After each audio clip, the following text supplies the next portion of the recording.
And so it continues. Greetings, my name is Neosekken, and welcome back to my Let's Play of the Higurashi When They Cry console arcs.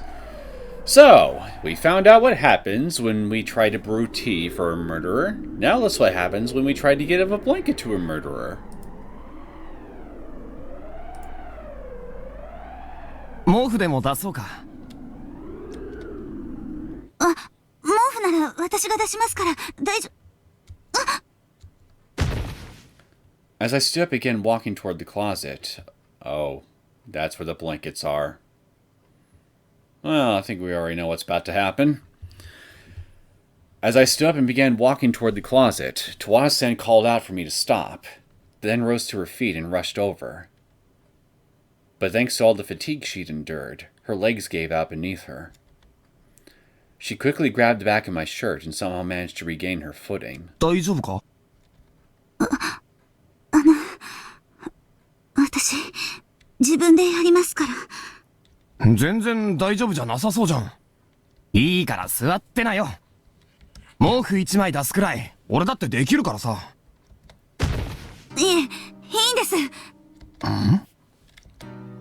Tawase-san spoke up in an unexpectedly forceful tone, then set her hand down on top of my hand on the closet door. She squeezed it tight, telling me to stop. 十和田さん？自分でできますから大丈夫です。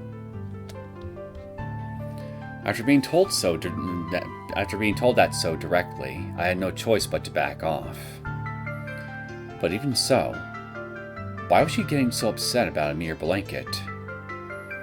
Tawase-san's face looked pale as she lightly bowed to me and slowly opened the closet door. There was a bed cover of some sort on the top shelf of the closet, and several mats and futons neatly arranged on the lower shelf. I immediately grimaced as the stench of mildew mixed with sweaty body odor drifted toward me. The closet shouldn't smell that bad, even in a single-person apartment like my own. Your closet smells bad? Maybe you should try cleaning it. 毛布はどこだろうな。I knelt down on the floor and looked up at the closet. Tawase-san simply stared into the closet, not touching anything inside. 毛布ってもしかして反対側じゃないですか？そうですね。 Tawase-san closed one closet door, then opened the other. There were floor cushions and chairs inside, along with sheets, pillowcases, and blankets. あ、やっぱり毛布ありましたね。ええ、よかった。 Tawase-san lightly smiled as she tugged on a blanket. Just then, a cockroach fell out of the blanket.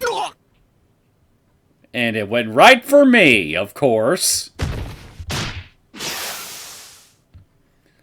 I immediately left back an entire meter. However, Tawase-san stared at the cockroach with a cold look in her eyes, then knelt down in front of the closet and tossed a blanket over her shoulder.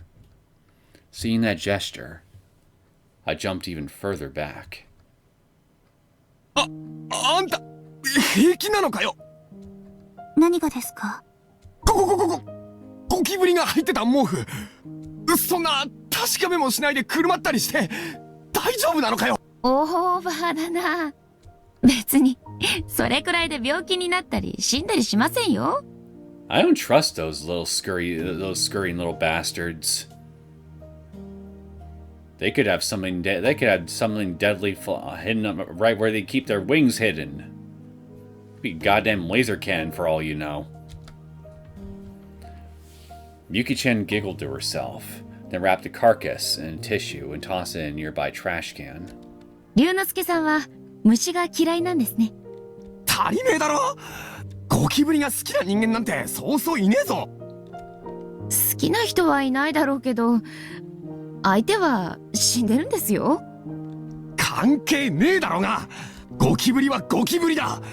ゴキブリは1匹いるところには100匹いるって言うじゃねえか。So, a cockroach in Japanese is called goki? I learned something new today. ひょっとしたらその毛布ゴキブリまみれかもしれねえぜ。 Or gokiba? Gokiba, he said? もう、そんなはずないでしょ。龍之介さんたら大げさです。Miyuki-chan glanced over at Tawada-san as she said that. Tawada-san was wrapped in the blanket, not moving a muscle. I couldn't imagine wrapping a blanket from such a smelly closet around myself, even though you apparently have a smelly closet yourself. Are you objecting because it doesn't smell like your smelly closet? I wouldn't want it anywhere near my mouth. I guess she's cold enough to look past that sort of thing. 十和田さん、大丈夫？お布団の方があったかいんじゃないかしら。お布団出す？ Miyuki-chan held her hand out toward the door on the opposite side. However, Tawada-san moved her body between her and the closet to cut her off. いいんです。これで。十和田さん？これで十分ですから。So don't touch the closet door anymore. It felt like Tawada-san was trying to convey that message through that gesture. In the end, Miyuki-chan let out a sigh and sat down next to me.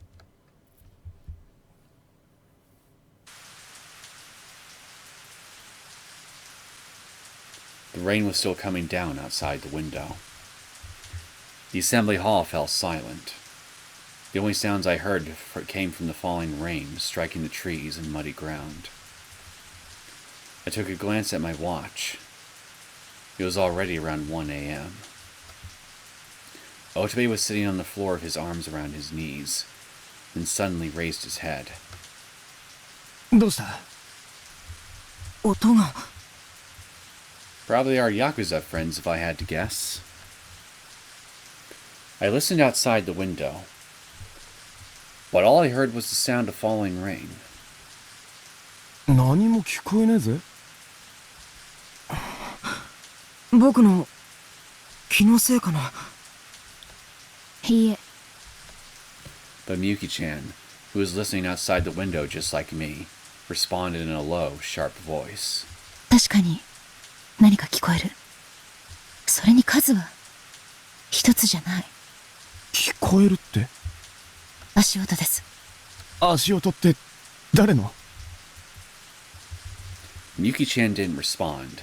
Instead, continued focusing her senses. If someone is out there, maybe it's just Sonozaki-san returning here. But Miyuki-chan did say more than one just now. But if that's the case, what then? Duck and cover. 窓開けるぞ。 Okay, you stick your neck out. Let us be the first casualty. 待って、龍之介さん。 I stood up and vigorously opened the window before Miyuki-chan's cries to stop could reach my ears. The sound of the falling rain grew even louder.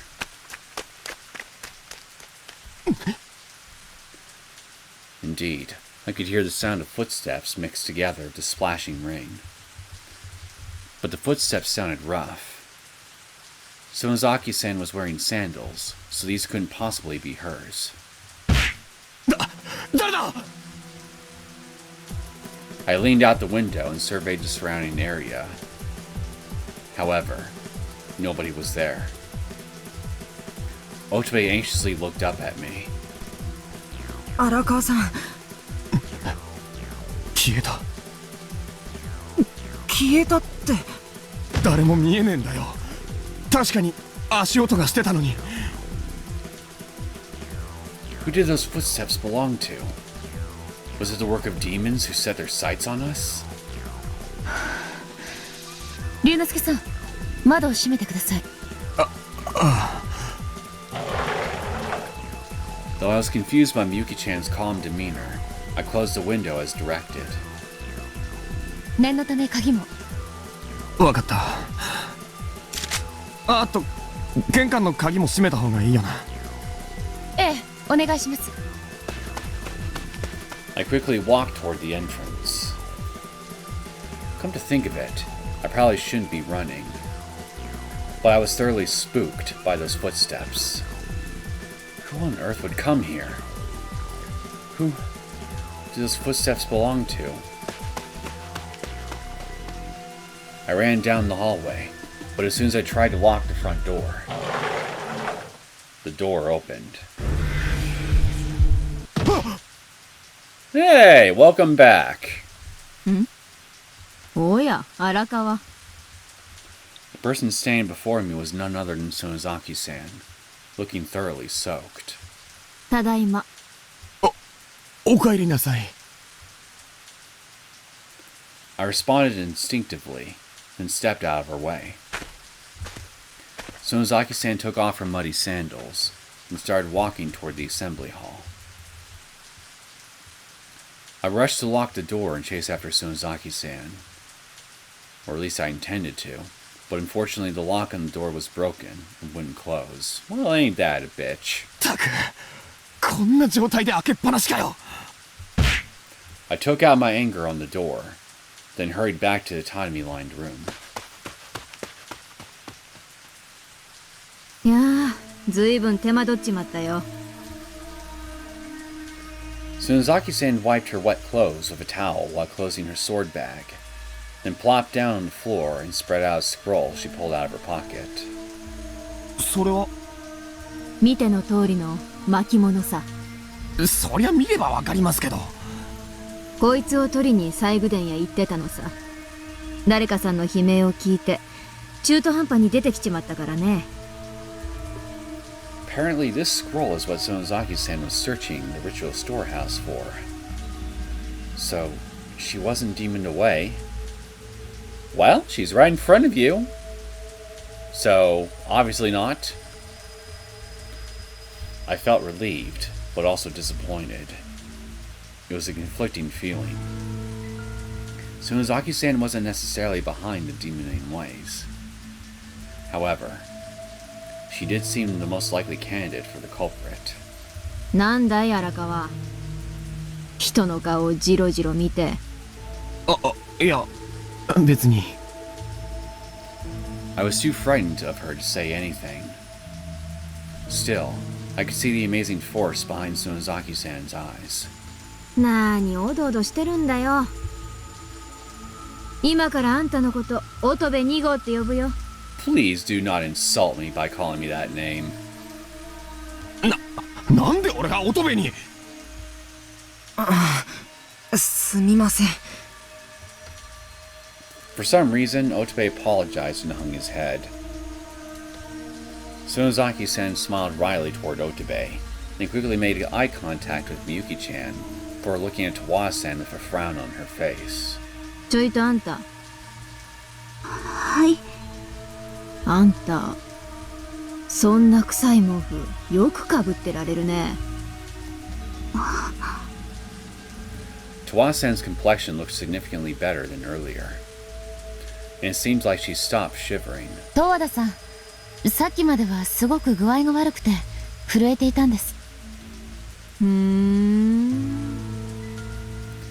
Sonozaki-san carefully looked over Tawa-san's entire body after listening to Miyuki-chan's explanation. Then she beckoned her to move away from the closet and closer to us. あんた、一人でそんなとこいないでこっちにおいでよ。そこは隙間風があって寒いだろ。いえ、私はここでいいんです。ここで。その臭い毛布のことは気にしないからさ。こっち来なよ。大丈夫です。だから、ここでいいです。Tawa-san was huddled in front of the closet, 2 or 3 meters away from the circle the rest of us were sitting in. Tawa-san was sitting with her arms around her knees. She squeezed the blanket on her chest and frowned at us. まだ具合が悪いのかい？ Sonozaki-san rolled up the scroll, put it away, and stood up. That moment, Towa-sen suddenly looked like she was bracing herself. What on earth? What is this girl so worried about? And Sonozaki-san clearly didn't miss that change in her expression. あんた、そこに何を隠してるんだい？ A monument to all my sins. そこ、ちょいとどいてみな。いえ、ここは別に何も。いいから、どいてみな。A look of panic flashed through Towa-san's eyes as she clung to the blanket at her chest. And though Sonozaki-san was glaring at her, Towa-san held the blanket up to her face to avoid her gaze. After seeing that reaction, Sonozaki-san seemed to reach some understanding and simply shrugged her shoulders. You're just giving up just like that? そうかい。そういうことかい。Okay, no. What do you mean that's how it is? I was about to ask Sonozaki-san about it, but she quickly put her hand on the closest closet door and slid it open. The closet door came open, revealing a mountain of futons. Towa-san had her back resting against the door, so the force of the opening door knocked her down to the floor.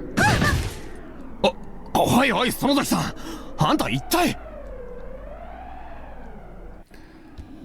Sonozaki-san stared at the neatly arranged pile of futons, cautiously studying them, much like I did earlier. Then she ran her hand under the bed cover, in between the layers of futons. 園崎さん、何してるんですか？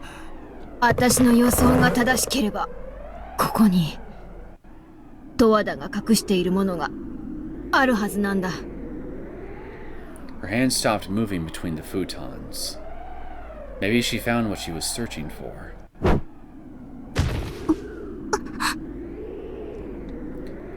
And then, Sonozaki turned back to Towa-san, with a huge grin on her face. 園崎さん、何もないですよ。どうしたんですか？あんたたち驚くんじゃないよ。驚くなって言われても見てみなきゃわかんないですよ。今度はどんなゴキブリの山かな？ Oh, it's gonna be even better than that, Arakawa. Even I didn't think that was funny. It was hardly a joke. What on earth is hiding in there?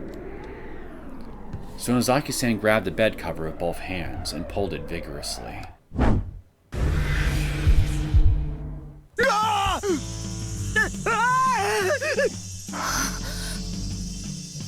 And what came from inside was a human hand. The hand of a young man. これは一体。Towa-san trembled in shock with both hands held against her mouth, before finally saying that in a shaky voice. It was as if she recognized the owner of that hand.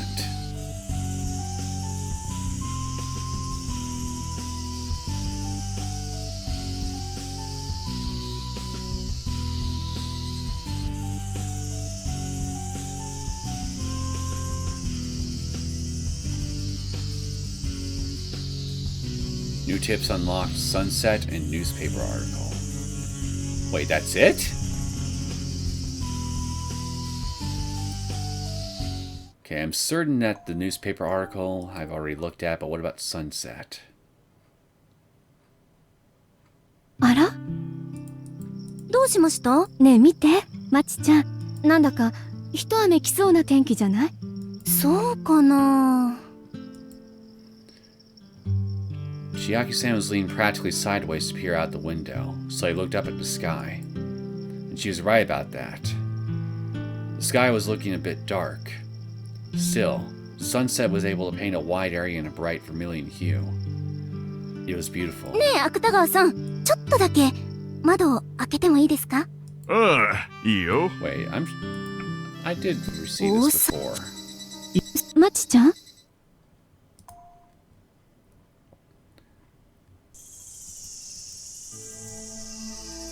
And this. Okay, let's continue. 手だけじゃ誰だかわかんないよね。So Ozaki-san turned and pointed to the hand protruding from between the futon and the cushions. Even though I know this is another wrong end route I chose on this thing, that's still a very weird spot to just have that break. Just saying. Oh, whoops. So Ozaki-san turned and pointed to the hand protruding from between the futon cushions. 嘘だろ。 Between the futons, we found a young man, one who was apparently sleeping here until a little while ago. Takumi Kurosawa.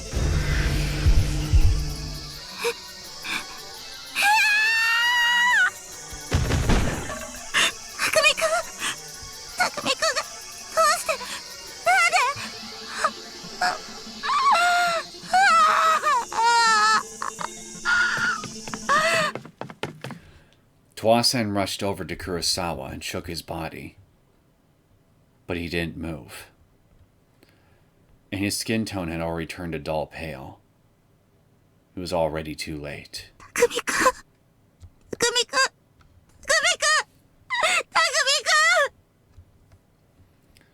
Sonozaki-san briefly raised an eyebrow, and then began to speak. 無駄だよ。そいつはとうに死んでるよ。なんでこいつが。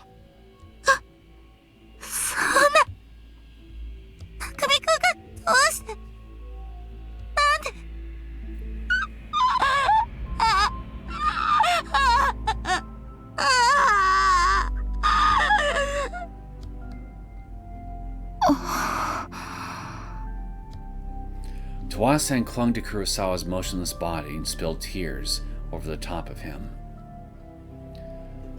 Yuki-chan quietly stared as the situation unfolded. But eventually, she moved closer to Tawasan and turned her eyes toward the corpse. ちょっといいですか？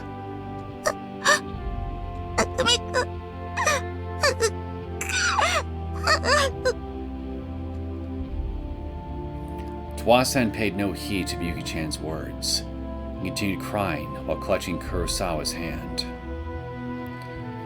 She didn't want to accept the shock of losing her beloved boyfriend. But reality was dealing her a heavy blow. 十和田さん。おかしいですよ。こんなの。乙部。 Otobe was watching all this from far away as he muttered that in a shaky voice. だって、鳥居のところでいなくなったって言ってたじゃないですか。なのにどうしてこんなところに。そんなの誰かが運んだに決まってるじゃないか。でもいつそんなことを。それは俺たちがいない間ってことじゃないか。だって変じゃないですか。僕たち悲鳴を聞いてすぐに鳥居のところへ行って、その後まっすぐここへ来たじゃないですか。そうですよね。Look at you, using your brain. I'm proud of you, Otobe. じゃあ一体いつこの人をここへ運んだんですか。だから石段の上でぼやっとしてる間に誰かがここへこいつの死体を運び込んだってことだろ。だからそれがおかしいんですよ。神社の境内には石段のところから入ってくる以外入れませんよね。ここの周りは崖ですよね。じゃあどうやったって言うんだよ。反論するのは結構だが、自分でちゃんと仮説を立ててみろよな。それができたら苦労しませんよ。Here's a proper explanation for you. Him being here should be impossible. Given the information that we were given by Tawada.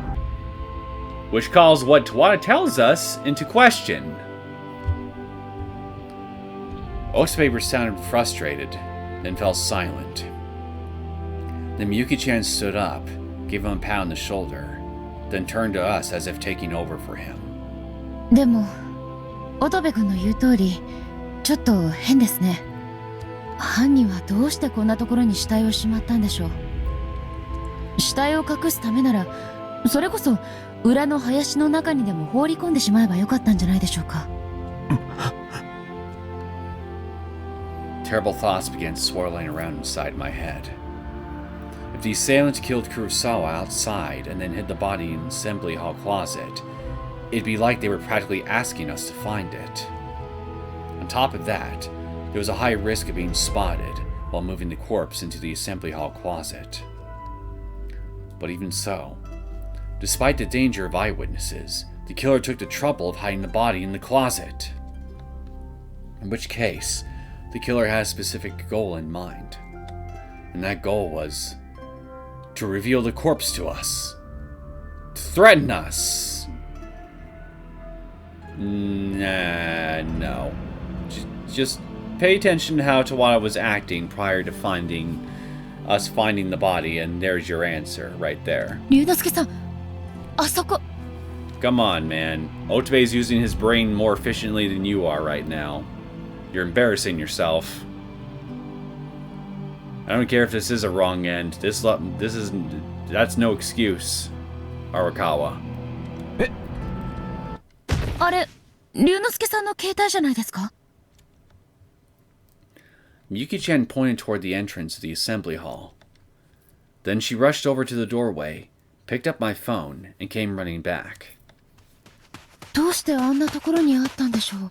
ああ、それは俺が置いたんだ。え？別に犯人の仕業じゃないよ。俺があそこに置いておいたんだ。サンキュー。However, Miyuki-chan's expression was looking increasingly firm. And then she rested her chin on her right fist, deep in thought. どうした？置いておいたって、どうしてですか？いや、さっき乙部みたいに、俺もケツのポケットから落としそうになってさ、どうせ繋がらないならと思って、そこに。Ah, so that's all it is? But Miyuki-chan didn't say that. Yuki-chan's face gradually clouded over as she listened to my explanation. それっておかしくないですか？だって乙部君の携帯はボロボロに壊されてたのに、どうして龍之介さんの携帯は壊されていないんですか？それはなんでだろうな。繋がらないからじゃないか？おかしいですよ。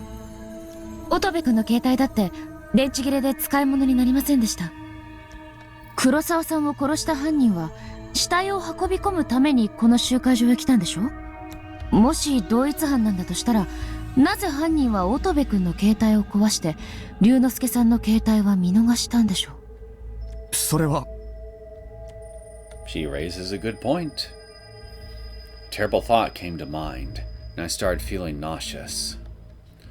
The direction this conversation was headed was quite simple, and rather cruel. 俺の携帯は繋がらなくて、乙部の携帯は電池はなくとも繋がる可能性はある。二つの携帯の命運を分けたのはこの事実だけだよな。だとすれば、どうして犯人はそのことを知ってたんでしょうね。確かに、誰の携帯が繋がって誰の携帯が繋がらないかなんて普通わかんないよな。ここに置いてあるのを見つけて、たまたまアンテナが立ってなかったとしても、ちょっと場所を動けば繋がる可能性だってある。つまりそれってたたりってことですか？ Tawada-sen said that while still holding Kurosawa's body close to her chest. たたりだって？違うんですか？だってお社様のたたりだから、どの携帯が繋がってどれが繋がらないかなんて全部お見通しってことじゃないですか。She's taking full advantage of our confusion in order to divert attention away from herself. You little opportunist, you. Towa-san said that while gazing into the face of her dead lover like he was simply asleep. However, I couldn't agree with her assessment. いや、そんなんじゃねえだろ。少なくとも別の可能性の方が高い。It seemed strange for an occult specialist to suggest this, but I was hesitant to accept the curse explanation so easily. 別の可能性？ああ、単純な話だ。俺たちのうちの誰かならその事実を間違いなく知ってる。ということは、少なくとも乙部の携帯を壊した犯人はこの中にいるってことだ。そうね。その可能性を考える方が自然ですよね。でもそうとは限らないんじゃないですか？黒沢さんと十和田さんが襲われている時、僕たちは全員西宮殿にいたじゃないですか。ということは誰か別の人間が僕の携帯を壊して黒沢さんたちを襲って。お前、自分が言ってることが分かってるのかよ。分かってますよ。だから誰か別の人間が携帯を壊して黒沢さんたちを襲って。乙部君、落ち着いて。だって十和田さんが黒沢さんを殺すわけないし、そうなったら一番怪しいのは僕ってことになるじゃないですか。冗談じゃない。犯人は僕じゃないですよ。誰もあなたなんて言ってないわ。だから落ち着いて。Otobe was breathing erratically, so Miyuki-chan tried to comfort him. But her eyes were still carefully watching his expression. 龍之介さんはあなたを疑ってるわけじゃないの。そんなこと言ったら私も疑いの対象じゃない？ですよね、龍之介さん。ああ。I probably should have said it's not like that right there. But I lacked confidence to actually say it for sure like Miyuki-chan did. Hey, Mion, could you please say something and set the record straight for everybody as to what's actually going on here? Because clearly we got some people here who are not paying as close attention to very obvious odd behaviors that other people have exhibited as much as they should have been.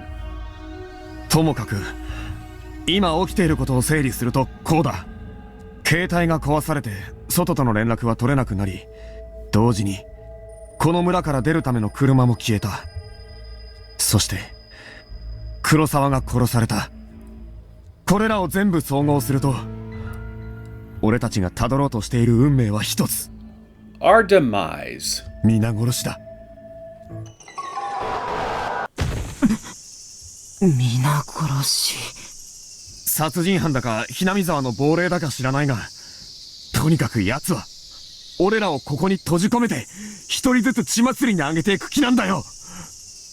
だから最初の一人は脅しで一発ここに放り込んだってわけだ。今頃はどっか近くで縮み上がっている俺たちを見てせせら笑っているかもしれないだろ。 Then why not just destroy your phone too? If it's just a show of force. Why not just do both phones at once in order to further cement the idea, hey, you can't call for help no matter what you do, no matter what now. No matter whose phone it is. 悪い冗談はやめてくださいよ。そうですよ、龍之介さん。さすがにそこまでは。それじゃこれは一体どういうことなんだよ。荒川さんの言う通りかもしれないですよね。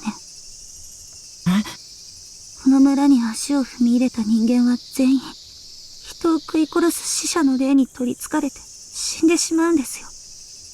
最初は匠くん、そして次は。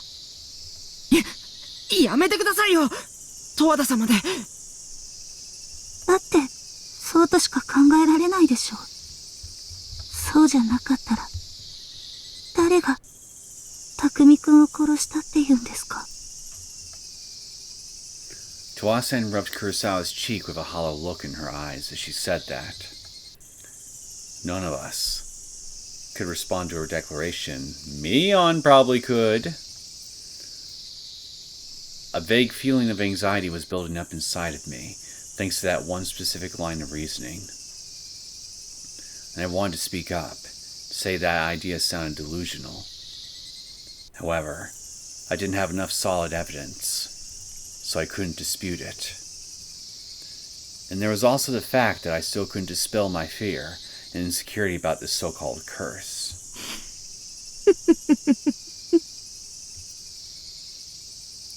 When I turned around, I found Sonozaki-san chuckling to herself while listening to our discussion. 園崎さん。バカバカしいったらありゃしない。バカバカしい。そりゃどういう意味だよ。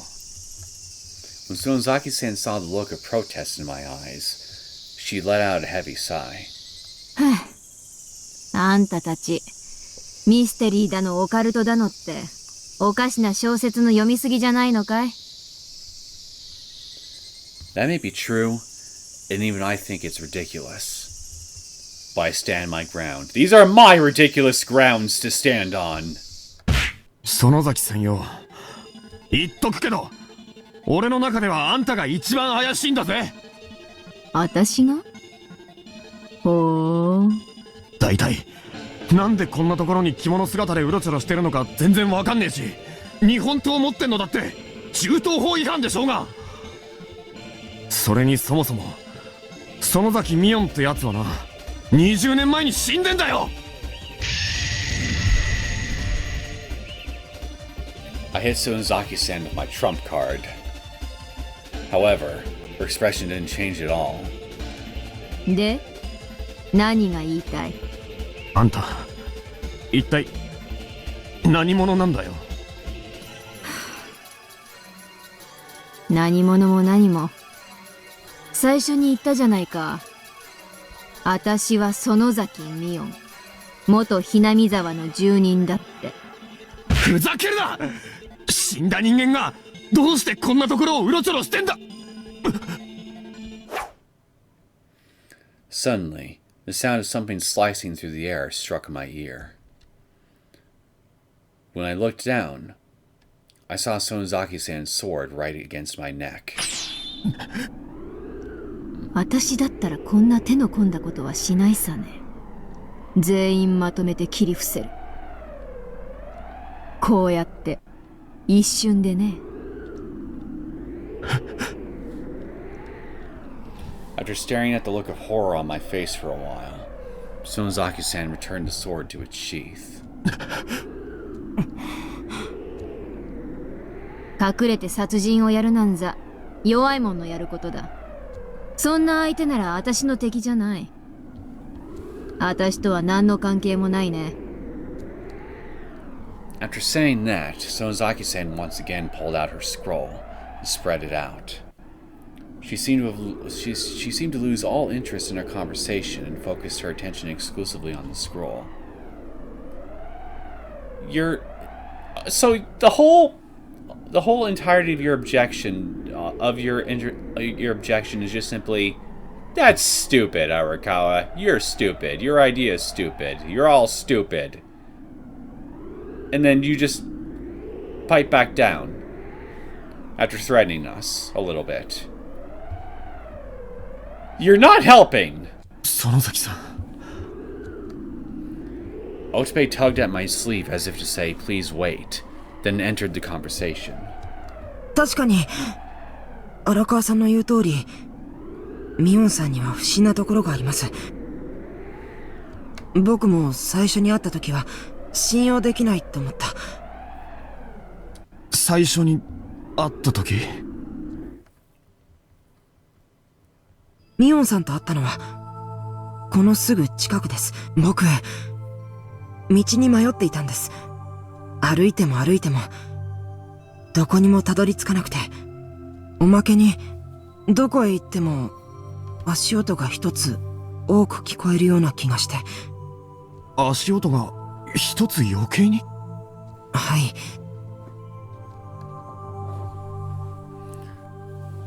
I heard of that myself several times. Near the suicide car, and within the shrine grounds. Looking back at the source of that laughter, Sonozaki-san was still staring at the scroll. What was Sonozaki-san laughing about? Or did I just imagine her laughing? I wasn't sure. 荒川さん、ああ。いや、それで。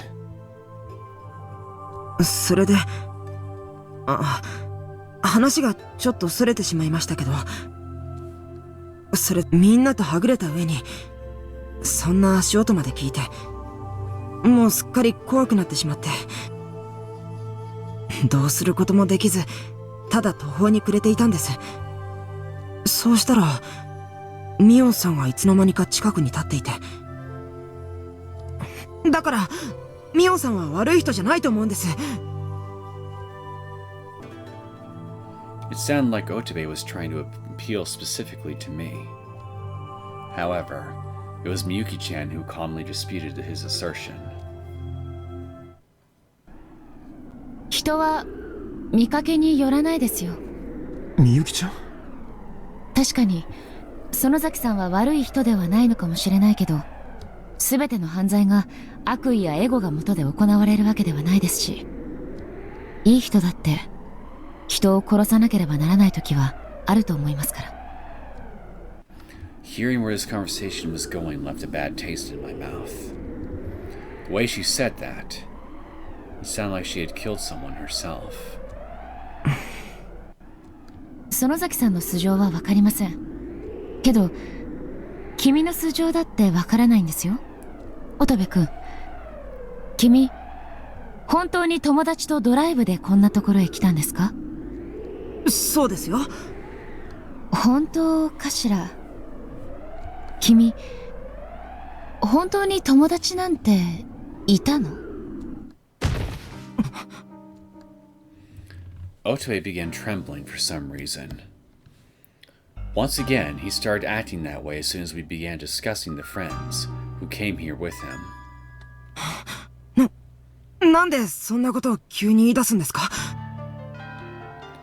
However, rather than saying sorry for suspecting you, Miyuki-chan wouldn't leave it at that. 君の言葉が信じられない理由としてはそれだけ。何ですかそれは。なんであなたにそんなこと言われなきゃいけないんですか？さあ、なんででしょうね。ちょっとした勘ってやつかな。Miyuki-chan stared at Otobe while he bit at his lip. But his eyes reminded me of a small animal being stalked by a hunter. そもそも友達とオカルトスポットにドライブ？悪いけど私には君がそういうことを好む人には見えない。そういうものに飛びつく人ってね、わかるの。それに友達のこと心配っていう割に、あなた十和田さんと違ってあまり探すことに積極的じゃないよね。なんでなのかな。理由教えてよ。それは。Miyuki-chan relentlessly pursued her psychological attack against Otobe. And one by one, the arguments she made were all strangely convincing. As I listened to their exchange, something felt unfathomable about Miyuki-chan's powers of observation. 僕だってみんなのこと心配ですよ。決めつけないでください。それにドライブは友達が言い出したんです。行き先はHinamizawaがいいんじゃないかって。それじゃあ何人で来たの？それは3人です。3人ということはあなたを入れて4人よね。ちなみに男はあなた1人？いえ、もう1人です。女の子が2人で。じゃあダブルデートか。それなら一緒にいたのってあなたの彼女よね。心配じゃないの？もしかしたらたたりで取り殺されているかもしれないのに。だから心配してるって言ってるじゃないですか。それに一緒にいたのは彼女じゃないです。一緒にいたやつも友達です。 We're death buddies! What is this? The feeling of unease that had been accumulating in my chest for a while now was gradually shaping into suspicion. Was it directed at Otobe? Or maybe... 乙部くん、あなた何を隠しているの？少なくとも普通の学生さんじゃないんじゃない？僕は何も隠してなんか。僕はただの大学生ですよ。僕のどこが変だって言うんですか？大体そういうあなたこそどうなんですか？私？あなただってフリーライターになんか見えないですよ。そう？じゃあどこが？どの辺が？私にも分かるように教えてほしいな。ねえ龍之介さん。Miyuki-chan looked straight at me as she asked that. I couldn't say anything in response. Miyuki-chan certainly didn't look like a freelance writer to me either. No. A writer like that certainly could exist, and Otobe was clearly stooping to retaliatory arguments. He was probably just saying the first thing that came to mind. But still, I still had no idea who Miyuki-chan really was. まあいいか。疑い出したらキリがないですよね。そうだな。Miyuki-chan finally ceased her assault and turned to me with a smile. It was nice that our conversation got back on track, but seriously, who the hell is this girl? とにかく変にお互いを疑っていてもしょうがないでしょ。みんなで固まっていれば誰も手出せないと思いますし。まあその通りだよな。朝までここから動かなければ大丈夫ですよ。5人でいれば怖いものなんてないです。6人だろ。え？1人は死んでるけどな。Towasan was still clinging to Kurosawa. Staring at the corpse started to give me a headache. I've got a bad feeling about this. We were in the middle of a village where demons and the dead dwelled, wandering and hunting down the living. Could this corpse rise up like a zombie and start feasting on human flesh? これはたたりなんですよ。きっとたたりなんです。たたり？何のたたりって言うんだよ。 I was so frustrated that I shouted in a pathetic voice. When it comes to curses in Hinamizawa, the answer is always the curse of Orishiro-sama. Is Orishiro-sama's curse going to befall us for entering the ritual storehouse? Or maybe the aliens who possess the people of Hinamizawa have awoken, and they're trying to control us? No, that can't be it. And first off, isn't obsessing over the word curse like that an admission that you've given up on thinking critically? 龍之介さん、落ち着いてください。園崎さんよ、あんたこの村の住人なんだろ。なんか知ってんなら教えてくれよ。Sonozaki-san was still reading the scroll. She closed her eyes and lightly rubbed them with both hands, then slowly opened them.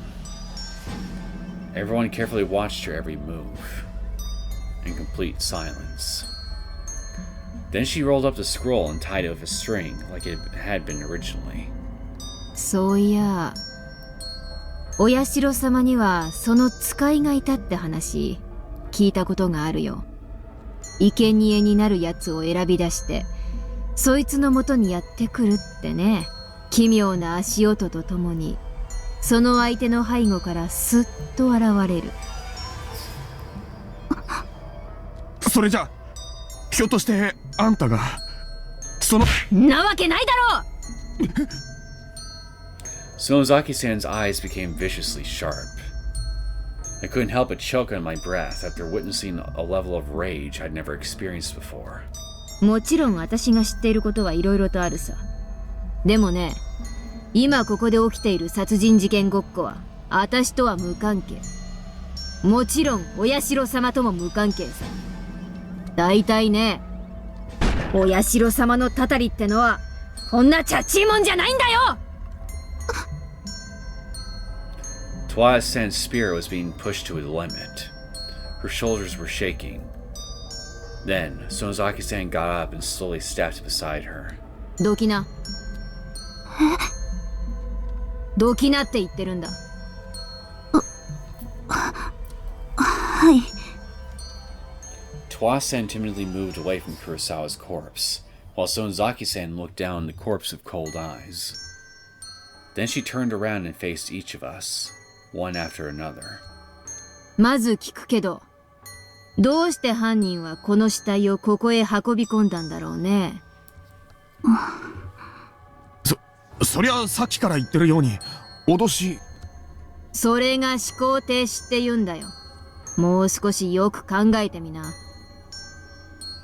Sonozaki-san outright dismissed that theory. Then, she relentlessly fixated her gaze straight ahead, toward Tawada-san. そんなのわかるわけないじゃないですか。じゃあ私の推論を言ってみるとさ、こいつの死体は運び込まれたんじゃなくてずーっとここにあったんじゃないのかい？は？それってどういう意味ですか？どういうもこういうもその通りの意味さ。外から運び込んだんじゃないし、もちろん外で襲われたんでもない。それじゃ黒沢は already dead. 私たちが見てたのは毛布をかぶって寝ている姿だけ。つまりさ、黒沢匠は私たちが来る前から死んでたんじゃないかって言ってるんだよ。The air around us froze as Sonozaki-san presented her theory. She was right. We never actually saw Kurosawa moving around. But if that was the case, it meant Kurosawa was dead from the very start. But no. He was murdered? If so, the one person who could have killed him was... No way. なんだよそれ。それじゃ十和田さんが黒沢を殺したじゃない、殺してた待ってください、ミオンさん。もしも十和田さんが本当に犯人ならすぐにその場から逃げ出すんじゃないですか？それっておかしいですよ。そうだよな。I nod to confirm Otobe's observation. She had no reason to lie to us about being attacked, and then come back here. 確かにそうだね。Maybe that counter-argument got through to her? Sonozaki-san held her hand to her mouth like she was considering it. But after a brief thought, she turned toward Tawada-san. Functionally, this is all playing out similar to how it does in the main route. But the general atmosphere of the conversation is very different since it's not being directed in a controlled, relatively calm manner by Mion. So I'm just wondering, is this whole thing gonna end by somebody just in a panic doing something crazy in order to well, like in the case of Tawada, like considering where this conversation is heading now, I can't help but wonder if she's just basically going to try to kill somebody before fleeing, and things just spiral out of control from there. Her shoulders were drooped, and she had a look of terror on her face, like she was being stalked by a predator. どうしてこの子がここへ戻ってきたのかはわからないよ。本当は逃げるつもりだったのかもしれない。でも戻ってこなきゃいけない事情があった。そんな事情なんて。もしかしたら本当に誰かを見ちまったのかもしれないね。たたりと言い張るだけの何かをさ。Tawasan's face froze over. Could it be? She got it right on the mark? 誰かって誰よ。 Sonozaki-san continued staring at Tawada-san without acknowledging my question. Her gaze had enough power behind it to stop an opponent in their tracks with just a mere glance. トワダ、愛する男の死体を見せたくないのはわかるけど、少しだけ確認してもいいかい？ちょっと黒沢の体にかかってる布団取ってみておくれよ。たたりだって言ってるでしょ。 Her voice quivered as she said that, doing her utmost to resist. However, her counterargument lacked the power to stop it. そうだね。でもね、確かめ、もしもあんたの言う通り黒沢匠が外で襲われたのなら、その体は雨に濡れてるはずなんだ。少なくともズボンの裾は雨や泥でぐちゃぐちゃだろうね。確かめてもいいかい？ Tawasan was in absolutely no position to refuse. Sonozaki-san reached for the futon covering Kurosawa. But before she could do anything, Tawasan grabbed the futon and pulled it over in a flash. おいおい。 Yuki-chan examined Kurosawa's feet, before slowly turning her eyes towards Tawasan. Kurosawa's socks and the hems of his pants had not a single trace of mud, and no sign of wetness. They were as clean as freshly washed.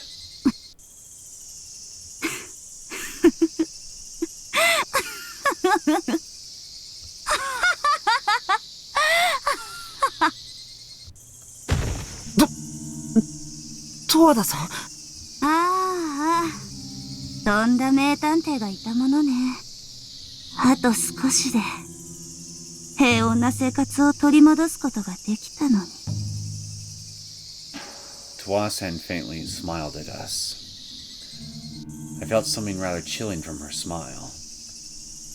There was a self-loathing beneath it, an effort to disguise the regret behind earlier mistakes. 園崎さんのおっしゃる通りです。私は皆さんがやってくる前に匠くんを殺しました。 Sonozaki-san simply stared at Tawada-san without saying a word. I had no words to respond to Tawada-san's incriminating confession. それじゃ鳥居のところで二人一緒に襲われたっていうのは嘘だったの？ごめんなさい。鳥居のところに行く前から匠くんは死んでいました。 When she paused her explanation for a moment and thought, 私匠くんのことが大好きでした。大好きだったから殺してしまったんです。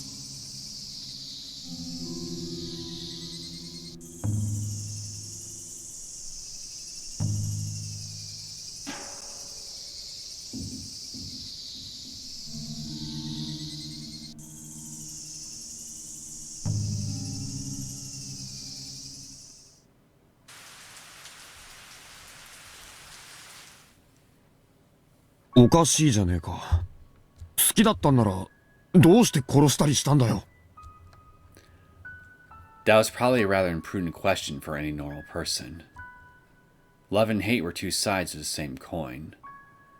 Thinking a little deeper, if the positives were replaced with negatives, love could transform into hatred. And, once in a while, that transition can fill you with violent urges, leading you to lash out at your partner. However, I thought that very few people actually experienced that progression. No matter how intense your hatred, if your partner is someone truly special to you, it's important to accept them or reach a compromise. You should be able to do that. But for a person to give in to their urge to kill in spite of all of that, isn't that an outright denial of the affection they felt up until that point? 意味わかんねえよ。ひょっとしてそこの恋人はあんたを裏切ったりしたのか？それが許せなかったとか？いいえ、匠くんはそんなことしませんよ。This now feels like the same conversation from the main round. Can I skip this? ただ、私が匠くんのこと消してあげたかっただけなんです。Okay, no, so it isn't. Apparently it's different. 決して。匠くんとはもう付き合い始めて7年近くになるんです。長いようで短いようで。知り合ったのは大学1年の時でした。Tawasen raised her head and gazed off in the distance. That moment, an image emerged from the back of her eyelids. A little old-school building, not far from the city center.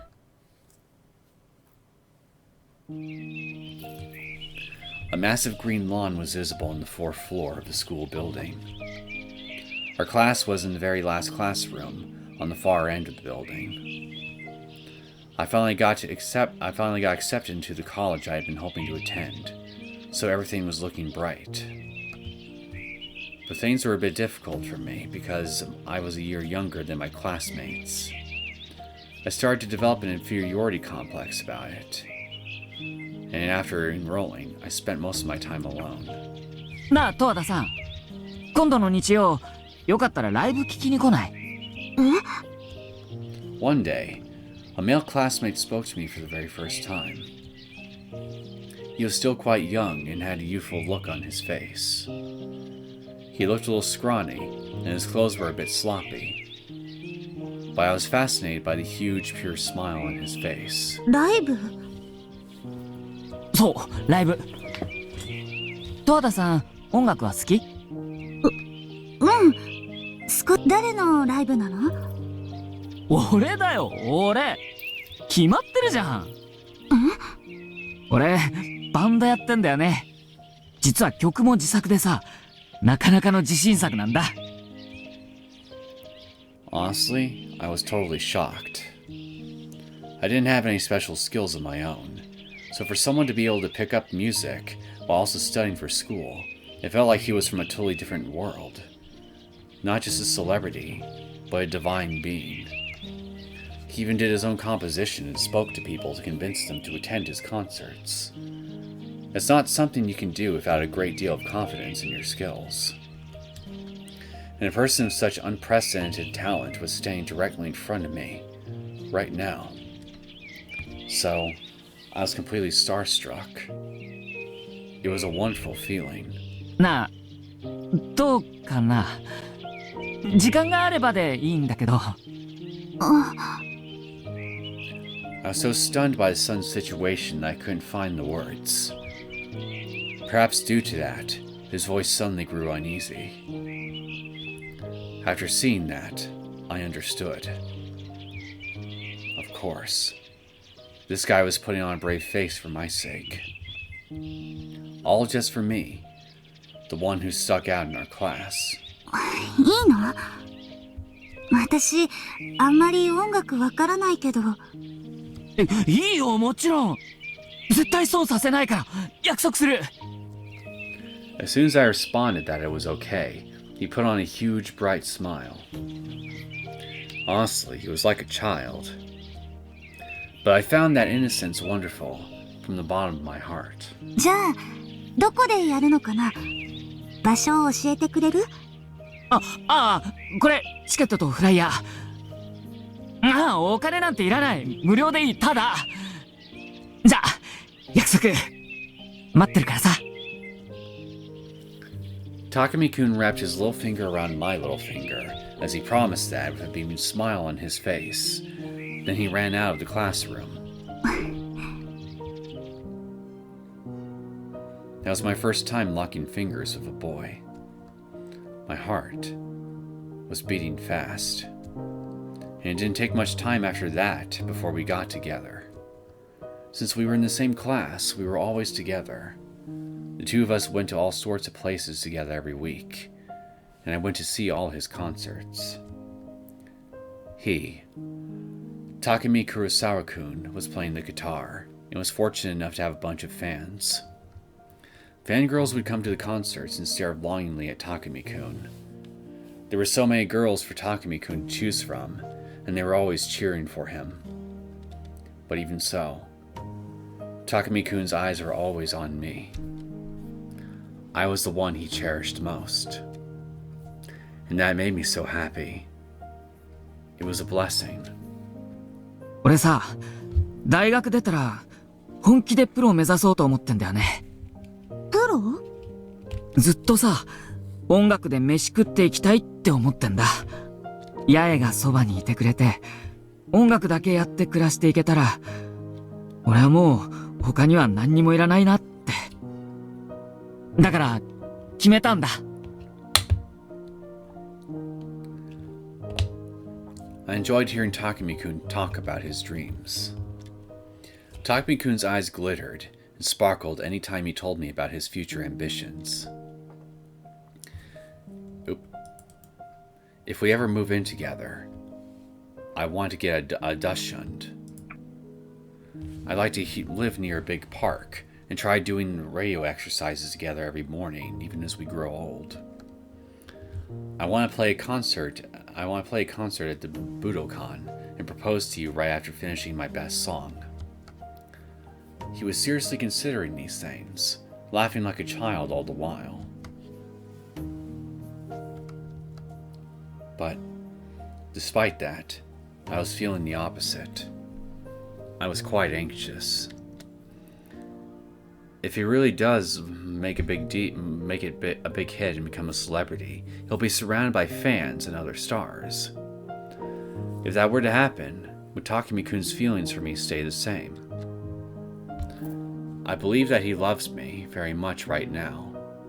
But as his position changes, his point of view will change, and his values along with it. When that happens, will I be able to follow him? Or will he leave me behind? That dreadful future haunted my thoughts, sometimes even my dreams. And so, there came a day when I asked him about it. ねえ、匠くん。もし、世界がとっても大変な状況になって、音楽か私か、どっちかしか選べないってなったら、どう？え？なんだよそれ。どういう意味？ちょっとね、テレビでそんな話、昨日やってたから。That was a lie, of course. It was truly ridiculous, nonsensical question. But Takumi-kun smiled like usual. And without hesitation, he gave me an answer with a serious look on his face. 大変な状況ってのがどんなのかよくわかんねえけど、もしも音楽か八重かを選べって言われたら、俺は間違いなく八重を選ぶよ。本当に？当然だろ？音楽はなくても生きていけるけど、八重のいない生活は正直想像したくもないからさ。匠くん。I was elated. He wasn't just saying that. It felt like he truly meant it. I was deeply moved. I always felt warm and happy when I was with Takumi-kun. Just being around him made me feel at ease. 匠くん。大好き。バカ。俺はお前が俺を思ってるよりももっともっとお前のことが好きだぜ。そんなことないよ。私だって。I started to speak up, but Takumi-kun kissed me. Those were a sweet, delightful 4 years. I graduated from college and got a job doing clerical work for a small trading company. It was a company I had never heard of, and it didn't have very many employees, but the company was doing solid business. Takumi-kun, on the other hand, couldn't find a job anywhere. He sincerely wanted to concentrate all his strength on his music career. Takumi-kun's life hadn't changed much since his college days. Just at the time he spent in lectures was replaced with a part-time job, the band members' faces didn't change either. Just like in our college days, I attended Takumi-kun's concerts every week. So our relationship never really settled down. Nevertheless, over the coming years, people around us started getting married and skipping the band to take care of their kids. Takumi-kun's band members started giving up on the band, one after another. たくみくん、大丈夫？最近、なんだか元気なくない？大丈夫だよ。ここんとこバイトが忙しくて、あんま寝てないんだ。Although Takumi-kun says much, I could tell he was feeling irritated, as am I. Like, come on, this is all clearly the same damn story from the main route. Now, I'm just gonna go ahead and skip this. Oh, shit. Fuck. God damn it. Shit, I clearly should have just kept going. I thought I would go through the whole damn thing.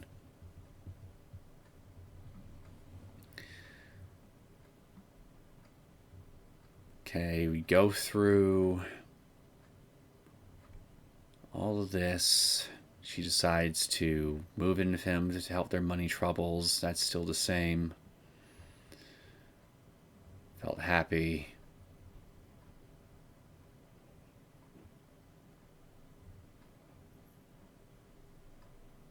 Shortly after that, Takumi-kun started to change. Twasen turned to gaze downward, and the next moment, I heard a sound coming from the doorway. Sonozaki-san's complexion quickly changed as she rose to her feet. She grabbed the sword resting by her side and stood there, without making a sound. Must be our Yakuza friends. Let's put that back on. Sonozaki-san held her breath and listened carefully. Someone is there, just outside the assembly hall. That was the sound of another person moving around. I'm certain of it. Yuki-chan's face turned pale as she suddenly reached into her knapsack. Twasen held her mouth shut, while Otobe and I focused all the strength in our bodies on listening to the sounds coming from outside. なんだよ、一体。一体誰が？ Sonozaki-san turned back toward Otobe, who was trembling and shouting, and held a finger to her mouth. あんたたちはここにいな。ってあんた。ちょっと片付けてくるよ。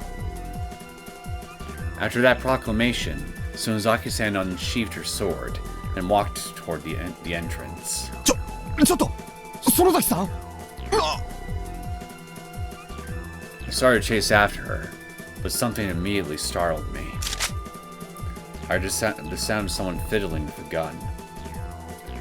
The thing Miyuki-chan pulled out of her knapsack was a black handgun. みゆきちゃん。 I was so shocked my voice was quivering. We were all listening to Wasen's story until a moment ago, but the situation blew up in an instant. 園崎さん、私も行きます。いいだろう。おいで。あんたたちは一体。 I was so shocked I couldn't string together a sentence. Sonozaki-san's katana was alarming enough, but Miyuki-chan... Why did she have a gun? 龍之介さんたちはここにいてください。そういうわけにはいかないだろう。 I rushed after Miyuki-chan. 僕も一緒に行きます。Otobe also scrambled to his feet, but it seemed pretty clear that he was following after us out of fear. I didn't have the courage to enter a battlefield where people are armed with katanas and guns any more than he does. But I'm even more afraid of staying here. Just as I was about to leave the room, I looked back to see Tawasan still sitting idly on the floor, gazing at Kurosawa's face. 十和田さん。私はここにいます。ここにいたら命を落とすかもしれないよ。はい。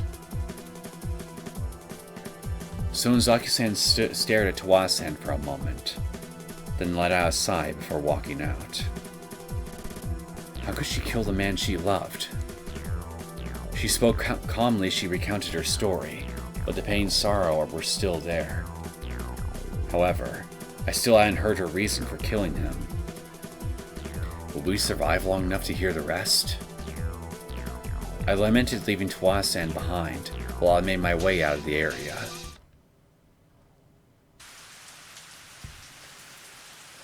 The rain was still coming down. I couldn't see anything outside. The surrounding area was completely swallowed by darkness. 目が慣れるまでじっとしてな。音を立てるんじゃないよ。After she said that, I held my breath and took a look around. I can't see anything. Why is the air so tense? Miyuki-chan stood beside me with a gun in hand, focusing her ears on the darkness around us.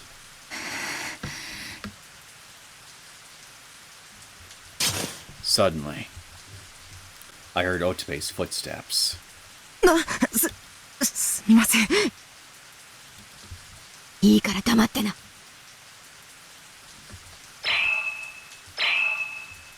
The next moment, I heard the voices of a few men and could see several flashlights waving all around us. いるぞ！どこだ？ We ducked down to avoid the flashlights. However, the voices were gradually growing closer and more numerous. Sonozaki-san tightly clenched the handle of her sword. まずいね。一気に片付けるしかなさそうだ。すみません。なーに、かえって手間が省けるさ。それより乙部、あんたにお願いしてもいいかい？ Sonozaki-san held a hand to her mouth and whispered something to Otobe, who was hanging his head down, perhaps regretting his blunder. いいかい？はい。そこのスイッチをつけると境内の電灯がつく。合図をしたらスイッチを入れて全力で走るんだ。走るってどこへ？そっちの藪でもどこでもいいよ。奴らはこっちに撃ってくるはずだ。みんなでチリジリになって逃げるんだよ。Otobe swallowed his spit, then looked over at me. I nodded as hard as I could. I truly might lose my life right here. Despite that premonition, I felt strangely calm. Maybe this is actually a dream? Sonozaki-san's sword and Miyuki-chan's gun felt so out of place, they seemed more like toys. Besides, why would Miyuki-chan even have a gun in the first place? 今だ！ Otobe pressed a switch on the side of the entrance. There were a lot of switches by the entrance, and Otobe wasn't sure which ones to press, so he started flipping them at random. Electric lights scattered throughout the shrine grounds started lighting up one by one. Sounds like exploding firecrackers echoed from all sides. So, this isn't a dream after all. How many enemies are out here? 早く逃げるんだよ！ As soon as Sonozaki-san shouted that, Otobe and I bolted out of the assembly hall. To the right? To the left? Which way should we go? 龍之介さんこっちまっすぐ走って I turned in the direction of Yuki-chan's voice and ran straight through the rain. I heard an enemy bullet strike the ground nearby as I ran past a telephone pole. 龍之介さん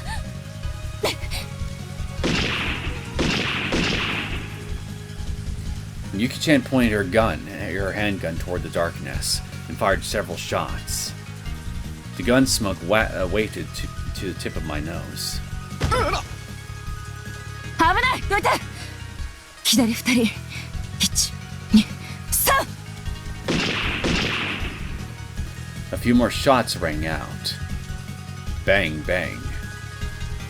Through the smoke and rain, I could see a man in a black suit. A bright red spurt of blood emerged from the tip of his shoulder. Then he collapsed from Yuki-chan's bullet. Yuki-chan skillfully swapped in a new magazine. A man in black used that brief gap to point his gun in this direction.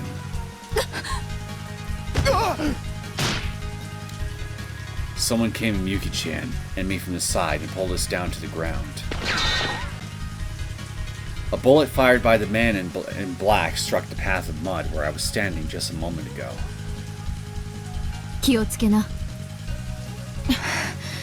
どうも We dodged that attack by the skin of our teeth. Sonozaki-san was the one who tackled us.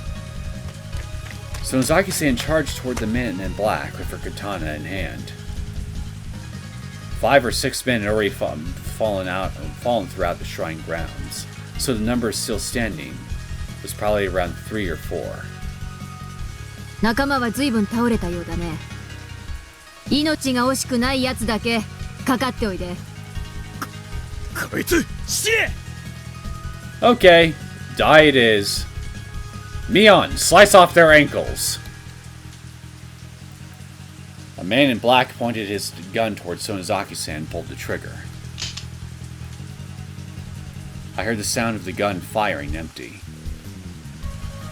Sonozaki-san had a huge grin on her face as she slashed the man in black with her katana.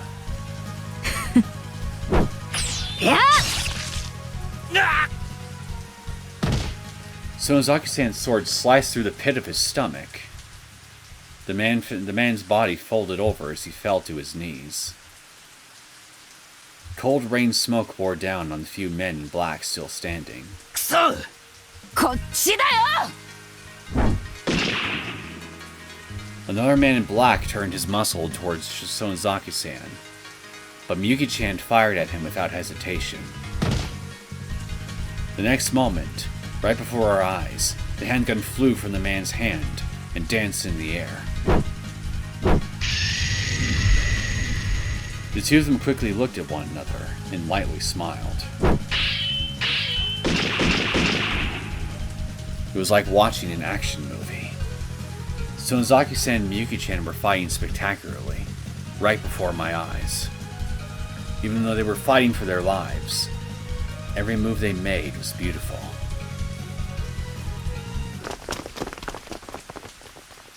Soon enough, the men in black recognized the gap in their capabilities, and they all fled at once. Sonozaki-san flicked her thoroughly soaked sword, then wiped the blade clean of a tissue. Miyuki-chan once again reloaded her still smoking gun as she slowly walked toward me. I had no choice but to watch them, dumbfounded.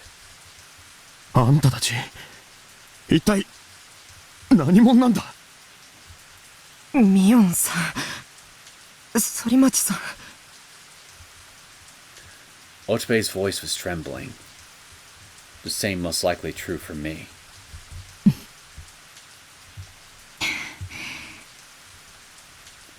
Sonozaki-san took a quick glance toward Miyuki-chan, but she quickly moved on and smiled toward Otobe.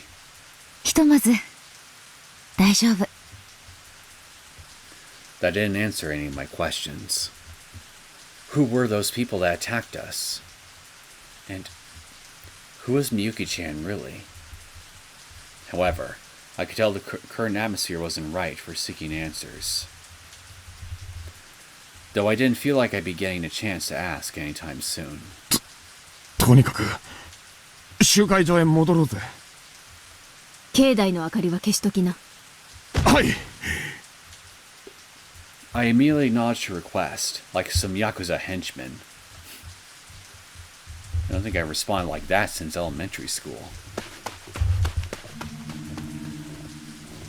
As soon as we returned to the assembly room, we discovered a cup of tea spilled by our feet. She drank the tea, didn't she? どうだ。And right next to Kurosawa's corpse, we found Tawasen laying on the ground.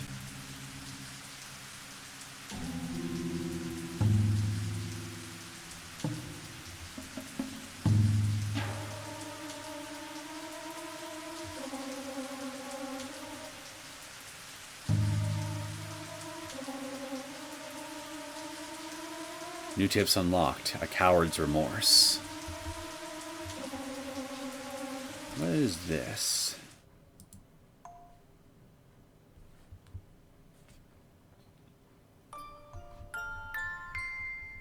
I don't know how many times I've regretted my actions since then.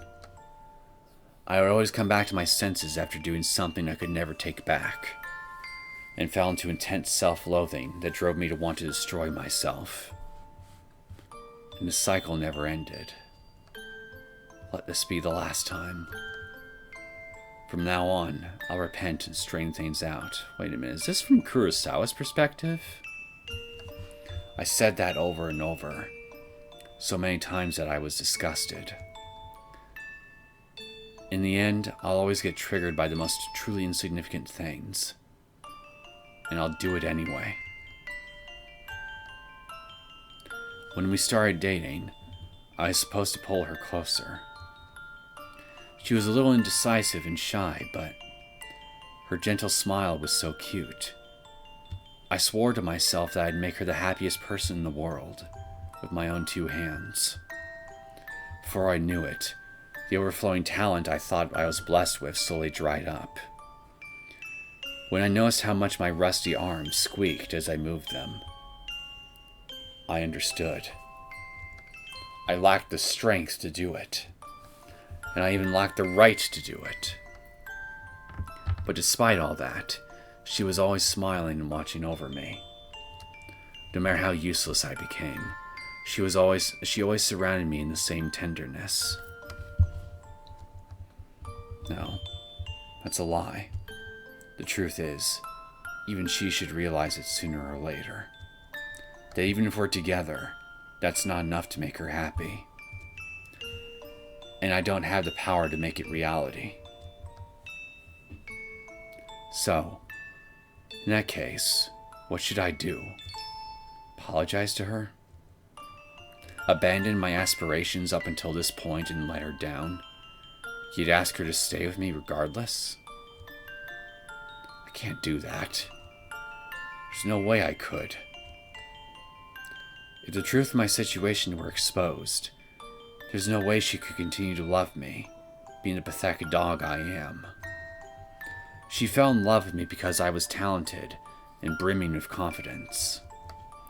So how could she ever be attracted to a weak, talentless man like me? Now that both of those things are gone, wouldn't it be impossible for the feelings in her heart to go on? I was afraid. I was afraid of her looking down on me, giving up on me, and abandoning me. That's why, even though I'd resolved myself to make things easier for her and finally obtained this after shedding blood and tears, I couldn't show it to her. If I show her that, maybe she'll be delighted. At the very least, I won't be lazing about like I am right now, so that should make life a little easier. That way, the weight on her back can get a little lighter, and maybe she'll be able to smile again. But what about me? Is it possible for her to continue loving me? After all, I've already demonstrated myself as a completely mediocre guy. Can we really keep the relationship going like before? The beer tasted awful, but feeling drunk might help me take that step anyway. Even if I keep drinking like I have been these days, I still can't bring myself to gather the courage to show her. I'm terrified by the prospect of losing her love.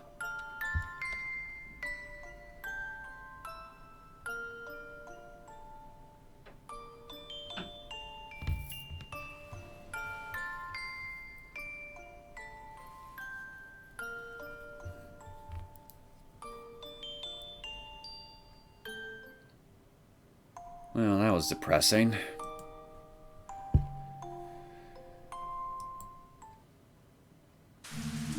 So, anything else past this point?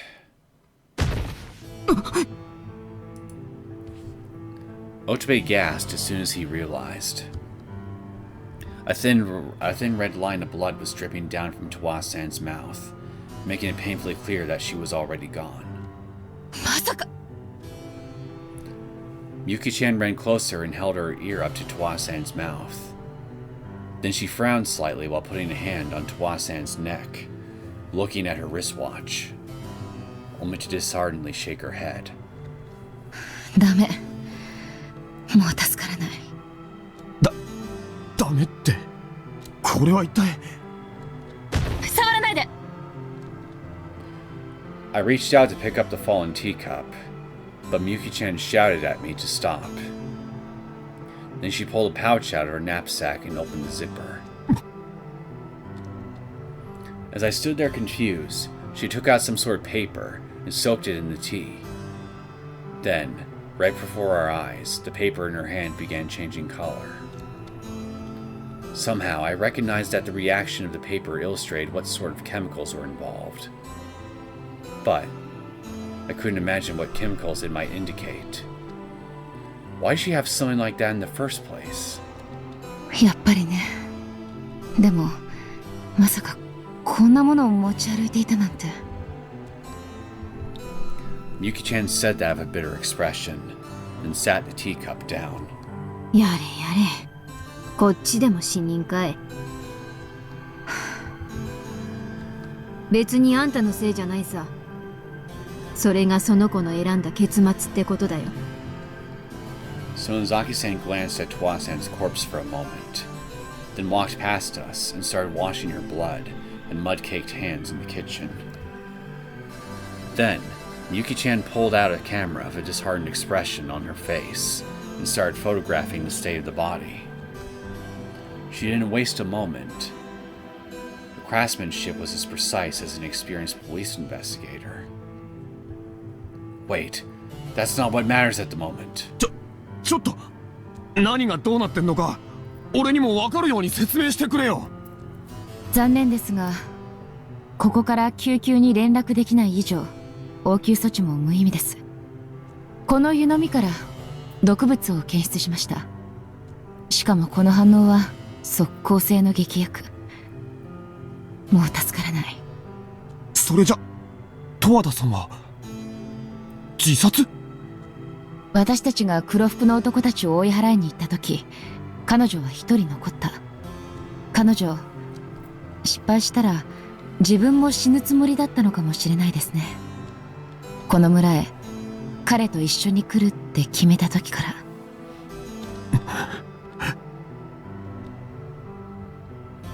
I don't know what to say. We were all in serious danger until just a moment ago. We were on the brink of death. But it wasn't like that for Tawada-san. She personally chose to die. If I was able to hear Tawada-san's story to the end, maybe I could have changed her mind. You changed her mind. Okay. Maybe I could have done something. Or maybe everything was already beyond my ability to help, dictated by some immutable fate. Could it be that she felt some responsibility that led her to carry out murder? If she did, I hadn't heard any of it. What led Tawasan to murder? There must have been some deep-seated motivation for it, but she never gave us an opportunity to hear it, before dying herself. I knew the fact that she killed someone, the consequences of it, but was that really everything? Was taking her own life the only way to atone for it? Is human life really such a mechanical concept? Coarse feelings swirled around inside my chest, far beyond simple words like regret or sorrow. 自殺ですか。 Otobe muttered that to himself. Tawasan and Kurosawa looked like they were sleeping huddled together. It looked like a beautiful double suicide, a fitting end for an impossible love. But is there really beauty in something like that? A beautiful suicide? There's no such thing. あんたたち、いつまでぼんやりしてんだい。死体なんかいつまで見てたって、一生起きやしないんだよ。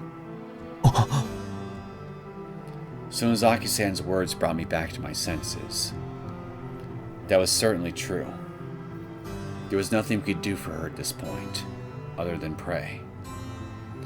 And there was still another threat that placed our own lives in jeopardy. とにかく、眠れる時に寝ておきな。今夜はもうあいつらは来ないだろうからさ。多分ね。はい。 Sonozaki-san sat down on a tatami mat with her back against a pillar and closed her eyes, sword still in hand. Otobe and I followed her lead and took a seat on the floor. Miyuki-chan sat down beside me and started performing maintenance on her freshly used gun. みゆきちゃん。龍之介さん、今は横になってゆっくり眠った方がいいですよ。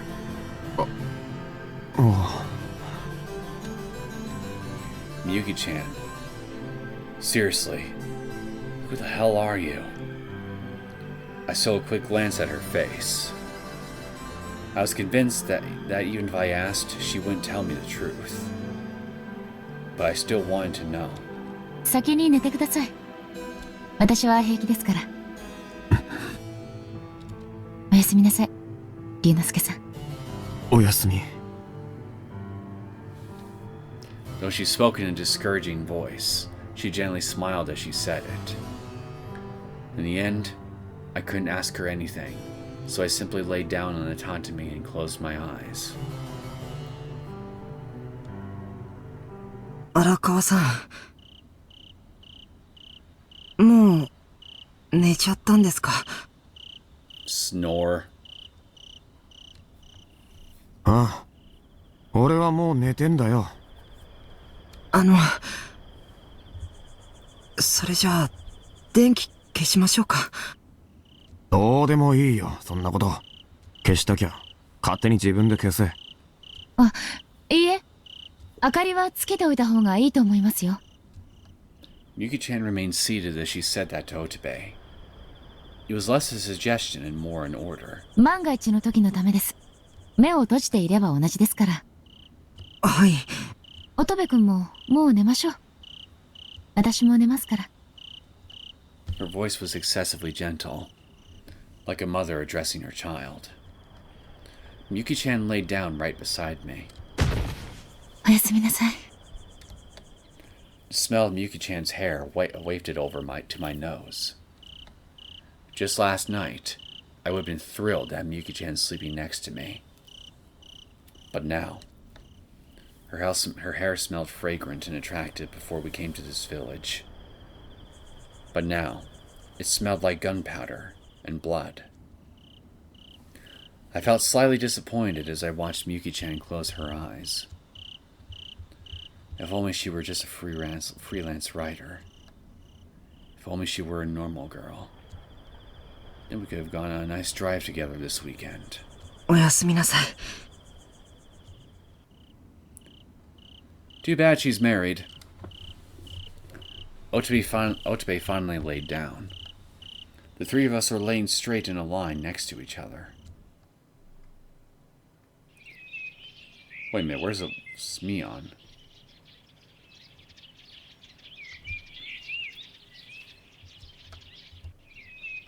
The sound of rustling clothing awakened me. The sky was clear and sunny outside the window. The birds who had just awoken began to sing. Otobe was still sleeping right in front of me. But when I turned and looked in the other direction, nobody was there. I rose to my feet in a hurry. Sonozaki-sen was walking toward the doorway. 園崎さん、あんたらはまだここで寝てな。どこ行くんですか？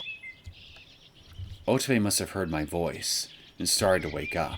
ミオンさん、あれ Kurosawa and Tawasan were still lying dead in front of the closet like they were sleeping. It wasn't much different from last night. But... で、みゆきちゃんは？ I looked all over the assembly room, but Miyuki-chan was nowhere to be found. And I had a feeling she wasn't in the bathroom. あの子なら夜が明ける前に出てったよ。出てったってどこへ？さあねえ、私にはさっぱり。嘘だろ？あんたなんか知ってんじゃねえのかよ。知らないよ。私は私の用事を済ますだけさ。After saying that, Sonozaki-san tried to leave the meeting room. ちょっと待った。あんたはどこ行くんだよ。ちょいとうちに用があるのさ。うちにって。決まってるだろ。園崎の本邸だよ。あんたそんなところへ何しに行くんだ？昨べの黒服の連中、あんたを狙ってきたんだろ？おしゃべりはそれくらいにしておきな。下手な好奇心は猫をも殺すって言うだろ。 Sonozaki-san said only that, then quickly stepped out of the meeting room. ちょっと待てよ。俺をこんなところに置いていこうって言うのかよ。それに好奇心も何も。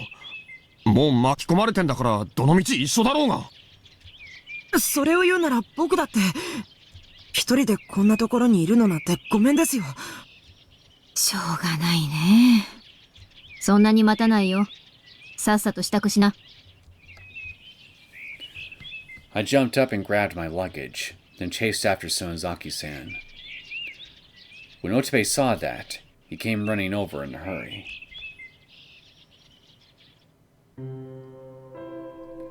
The rain had completely stopped. The fresh morning air surrounded my entire body.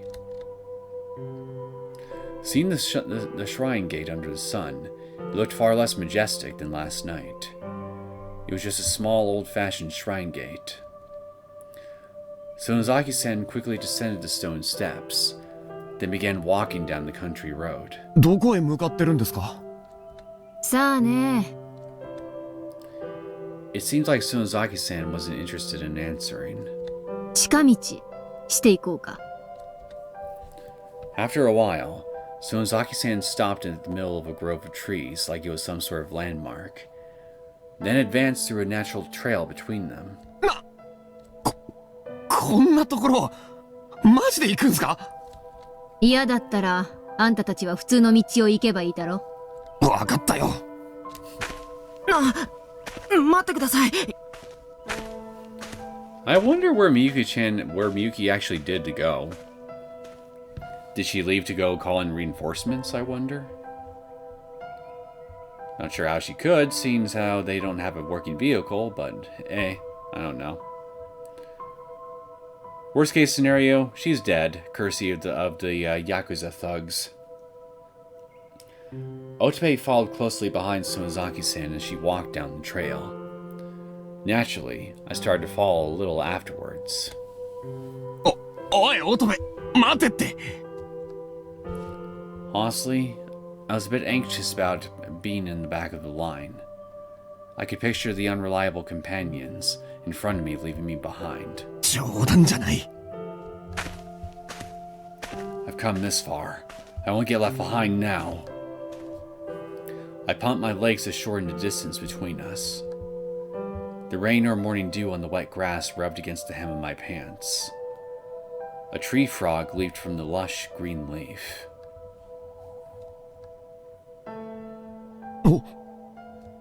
ここは Before long, we arrived back on a country road. A vivid white cloud was floating just over the horizon, and a variety of lush vegetation was spread out before us. The road continued forward, with old houses along both sides. 村だ。何寝ぼけたこと言ってんだい。神社からここまでずっと同じ村、Hinamizawa村だよ。Sonozaki-san continued swiftly walking. She said that. Spiderwebs were stretched out across a decayed wooden house. The windows were broken, and glass was scattered all around. 山だの木だのを見てると気がつかなかったけど、家屋を見てるとやっぱ廃村だなって思うよな。Suddenly, I remembered that I came here for work, but I was in no mood to be taking pictures. After everything that's happened here, I couldn't bring myself to think about journalism. あれ？どうした？いえ、古い家ばっかりだと思っていたら、そうじゃないのもあるんですね。And there's Keiichi's old house.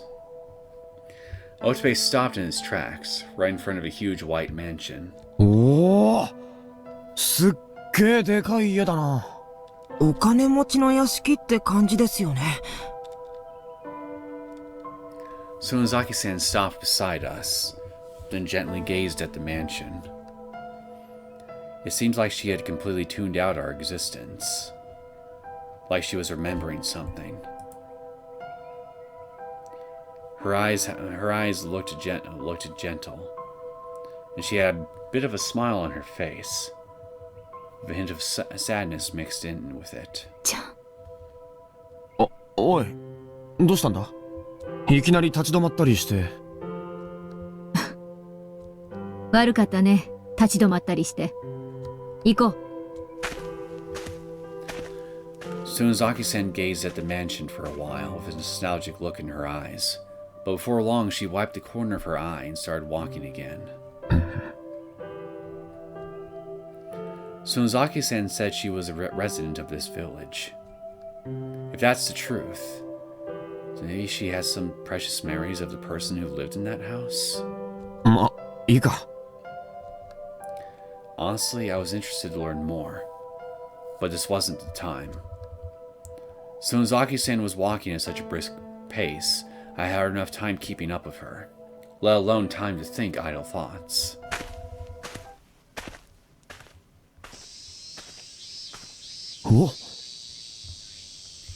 Eventually, we arrived at a huge estate surrounded by a large fence. The size and construction were completely different from the other houses. It had a style befitting the three great families, and the front gate had several retro-style security cameras that looked like toys. Of course, they'd been neglected and left exposed to the rain for over 20 years, so there was no way they could still work.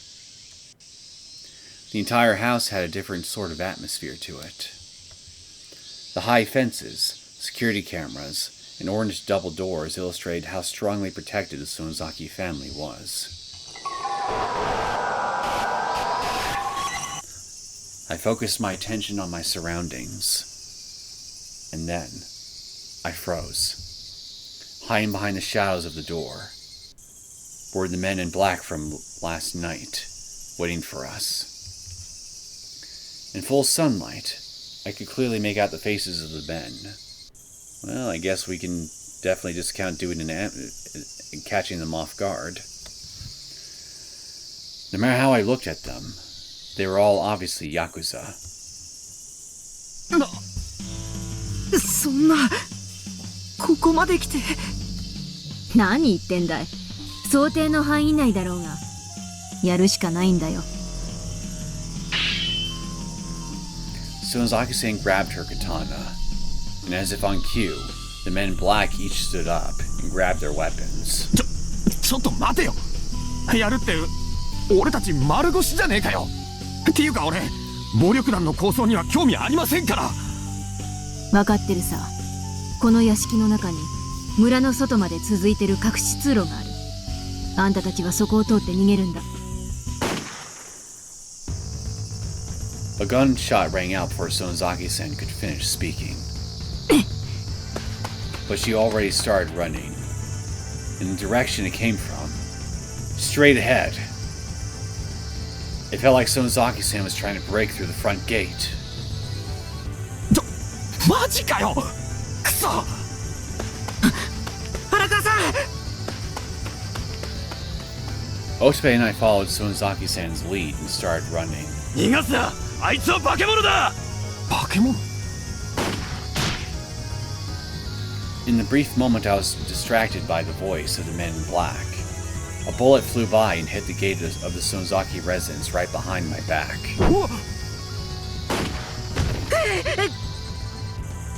It seemed like they were trying to repel our advance. Two more dry gunshots roared out. 奴ら、俺たちまで殺す気かよ。当然だろ。仲間だと思われててもおかしくないからね。でも、どうして。荒川。 Sonozaki-san lifted her hand in front of my body and struck down on my head. I tumbled forward and fell to the ground. Immediately after that, a bullet pierced through Sonozaki-san's sleeve. シノゴの言ってる暇はない。生き延びたきゃ早く行きな。 And then, Sonozaki-san pushed on my back to thrust me forward.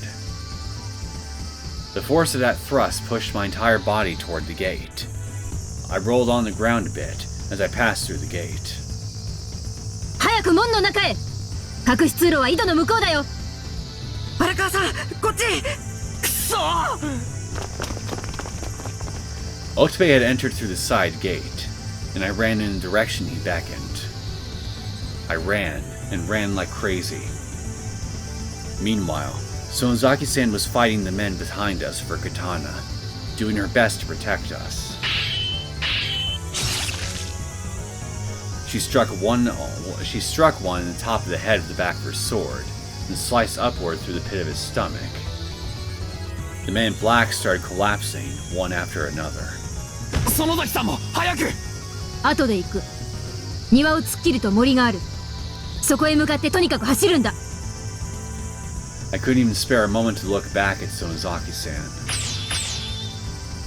The enemies were constantly attacking, and she was fighting them off alone. 園崎さん。荒川さん、とにかく行きましょう。あ、わかった。Otobe and I took off running at full speed. Eventually, we reached a desolate forest beyond the garden, just as Sonozaki-san said. こんな森も園崎家の敷地とは。恐れ入るぜ。Don't get lost. こんな森の中を行くんでしょうか。行くんじゃねえの。Though I was still confused, I kept running. I couldn't see the men in black. I wonder if Sonozaki-san is still fighting at the front gate of the estate. As I followed the trail through the forest, I came across a tunnel that looked like a coal mine or a shelter in the side of a steep slope. Surrounded by gentle slopes, this spot was impossible to see from the outside. これってもしかして隠し通路。ここが。 A sturdy door was installed here, likely to intimidate any who would come near. What's this? Something felt odd. When I studied the door in front of me, something felt out of place. As I quietly gazed at it, my breathing became rough and erratic. The door was slightly open. Oh, great. There's someone already here, isn't there? どうしたんですか。扉が開いてる。廃村だから開けっぱなしにしてあるんじゃないですか。おい。 Oh, you dumbass. Otobe nonchalantly approached the door. I started to move toward the passageway too, but then stopped in my tracks. A rotten, bloody stench struck my nose. 本当にここかよ。隠し通路って。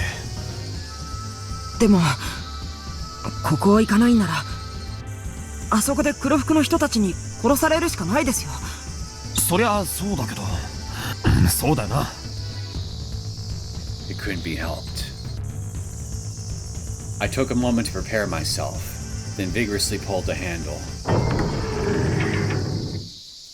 Both the double doors came open, and a fishy odor burst out along with a swarm of small insects. It was pitch black inside, so I couldn't see very well. 本当にここなんでしょうか？ Oh, you're standing. You guys are seeing this, right? From this shot. It's like he's standing horizontally along the wall. I don't think you should. I don't think putting his sprite against this particular background is such a good idea. Plot twist. Turns out Otobe is actually Spider-Man.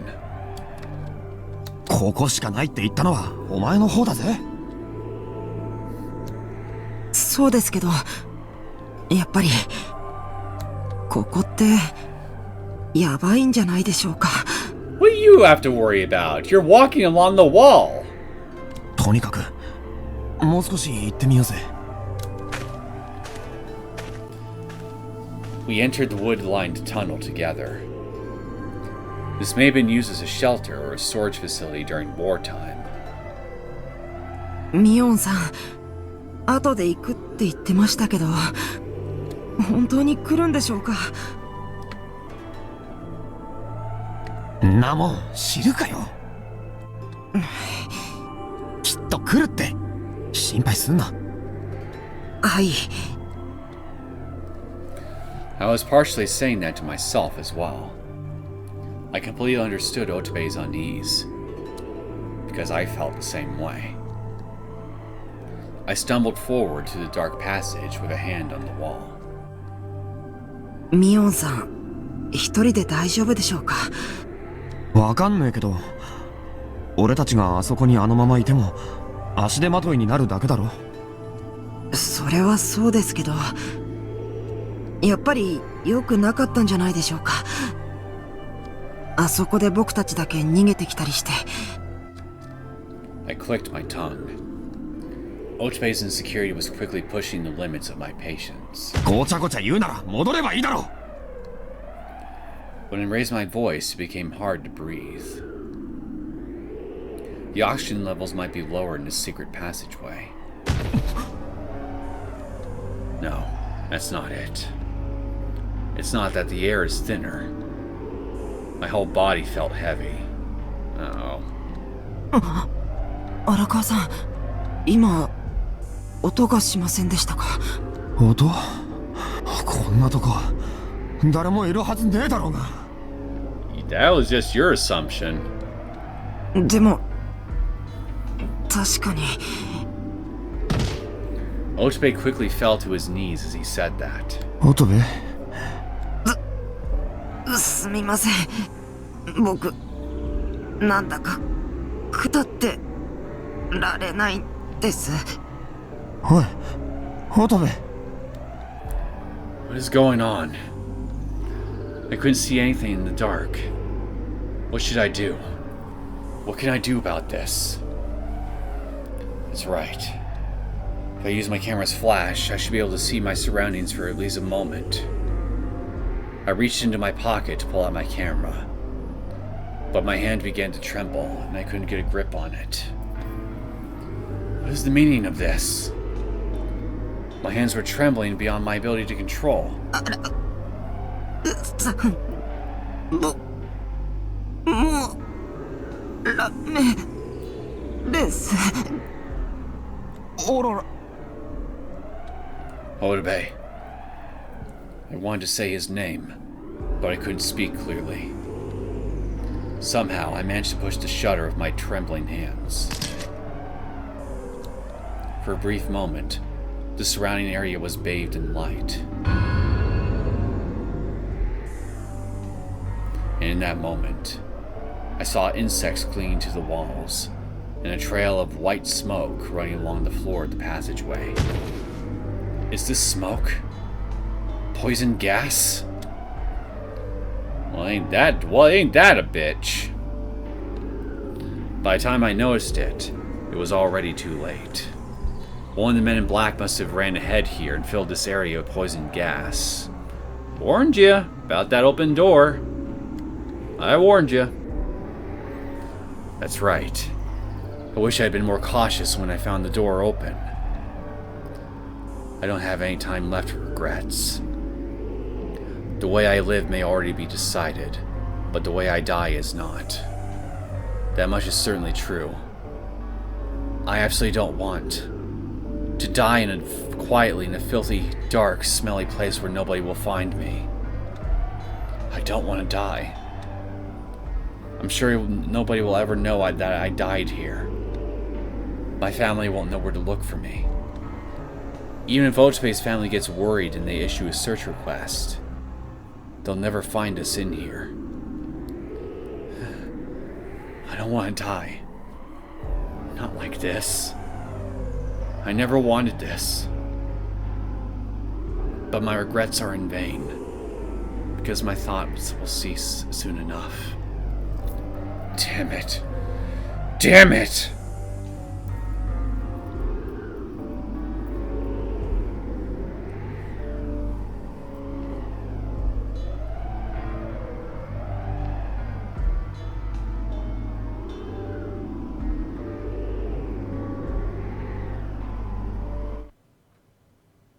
Oh, that's it?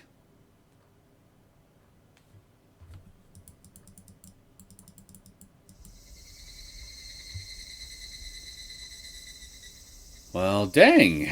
That went on a little longer than I expected.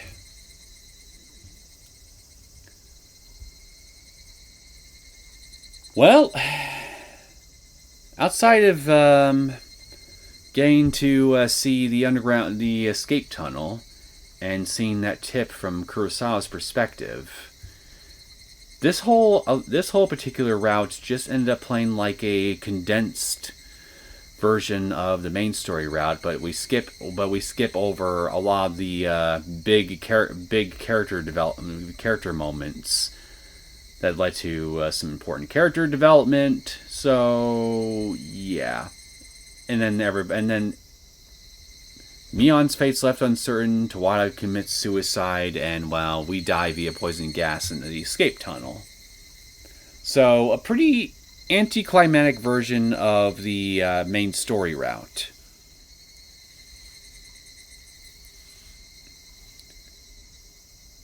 Not terribly creative, I'll admit, as far as writing is concerned from this particular route, but, I mean, yeah, thinking about it now, I guess it should have been pretty logical that this is probably what likely would have happened, seeing as how the blankets were located in the closet where Kurosawa's body was located, and, well, yeah, finding his body just ended up creating a domino effect, similar to the main story route, but with obvious differences. Anyway,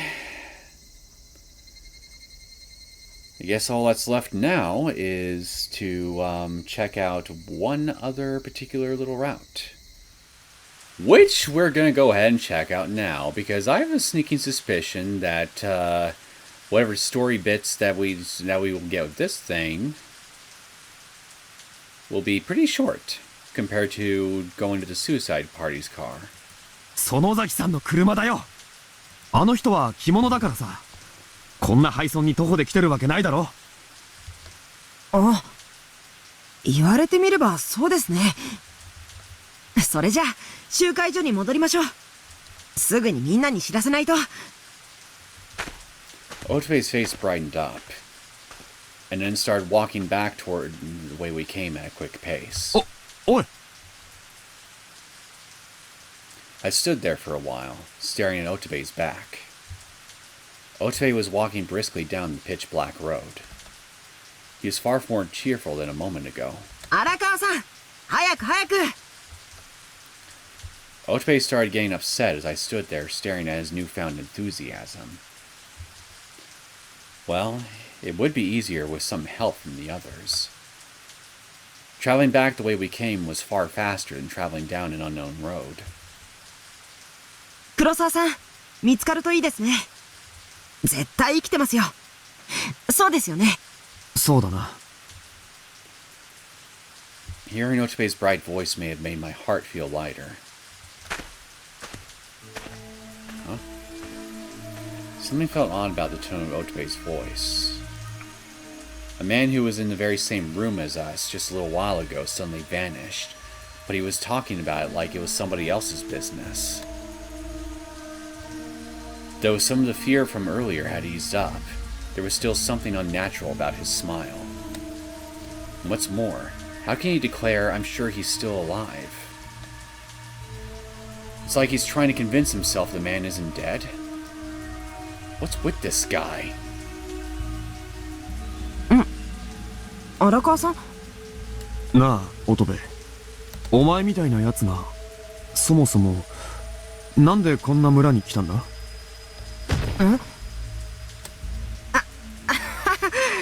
急に何を言い出すかと思ったら、どういうことですか？なあ、友達とドライブって言ってたよな。それって、本当？ I didn't miss the way his smile stiffened. Once I caught up to Otobe, I grabbed him by the shoulder and stopped him. 本当はさ、お前、なんか隠してるんじゃねえの？何かって何をですか？いや、ちょっとおかしいと思っただけだよ。何ですか荒川さん、いきなり何言ってるんですか？何も隠すようなことなんてないですよ。僕ただの学生ですよ。学生？お前本当に学生なのか？ As soon as I said that, Otobe's body started to tense up. I could see the fear in his eyes. そうですけど。どこの学校？そんな、どうでもいいじゃないですか。そんなことは。Otobe quickly moved his umbrella in front of his face, clearly trying to avoid eye contact. He's probably not a college student. Or maybe he's having serious problems with student life. お前はさ、荒川さん、趣味は何ですか？俺？ I was baffled by his sudden change of subject. いや、趣味ですよ。何かマイブームのことってないんですか？ Otobe gave me a strange smile as he repeated his question. Where did this hobbies question come from all of a sudden? Fine. Everyone has a topic they'd rather not be asked about. Once again, we resumed walking the road to the shrine. Then I answered Otobe as he nervously looked at me. 俺は仕事が趣味かな。もともと物書きは嫌いじゃなかったし、オカルトもそれなりに興味があったしな。I tried to give him a suitable answer. It seemed like the sort of thing a popular writer would say, but the truth is, I was at a loss for what I should do with my future. Of course, I wasn't about to tell him that. I was feeling depressed about my current situation, so I thought that visiting Hinamizawa would turn things around. But honestly, I'm starting to regret coming here at all. へえ、なんでそんなに仕事が好きなんですか？ That seems like a rather rude thing to ask. Well, whatever. I suppose it's a reasonable way for a non-working student to view society. 小さい頃から超常現象とか不可思議な事件に興味があったからかな。お前は？僕は食べ歩きですかね。へえ、何が好きなの？いろいろです。女の子と一緒に行くときは炒飯が多いけど。炒飯。ね Italian cuisine seemed like a normal thing to say. But what's this about going with a girl? For a moment, I had a mind to smack him. I hadn't gone out to dinner with a girl in years. You poor guy. 神楽坂にも結構いい店がいっぱいあるんですよね。あと、青山に最近できたカフェのランチも結構うまいんですよ。え。へえ。 That was unexpected. It was hard to imagine this timid boy sharing a meal with a girl in Aoyama. But how much of this conversation was actually true? If he was the type who went out for a stroll with a girl, would he really go to a place like this?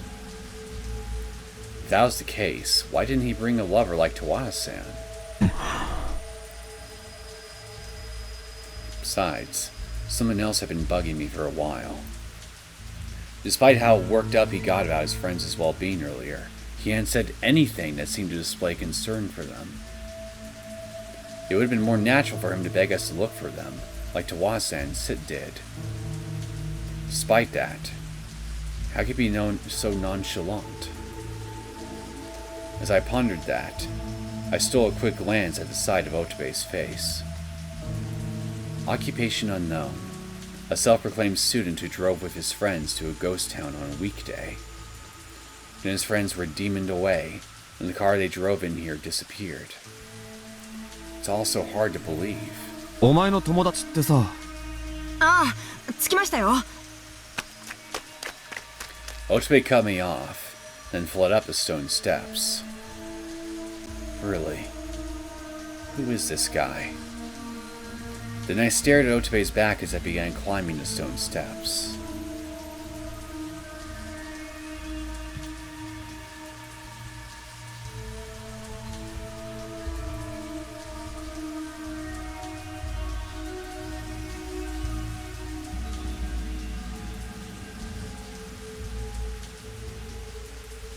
Sunset newspaper article. I've already read that in these tips.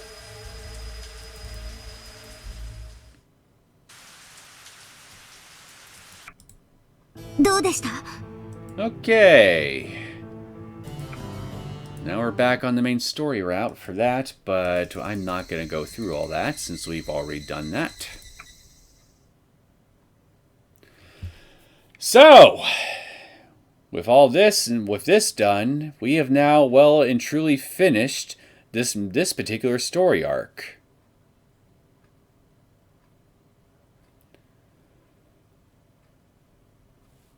Well, my overall thoughts on it haven't really changed much, other wrong ends now done and over with. If anything, I guess they feel pretty tacked on in a pretty uninteresting way. I mean, the one we just spent most of this episode going through, like I said, was just mostly like a rushed retelling of the main story route, but without all the essential character development that occurs in the true ending route that made everything interesting. So it kind of, for the most part, felt like a retreading of familiar ground, save for the one tip with Kurosawa. And then with the other ending where we just have the tea, well, everybody disappears. And then so do I, courtesy of the Yakuza thugs at the end.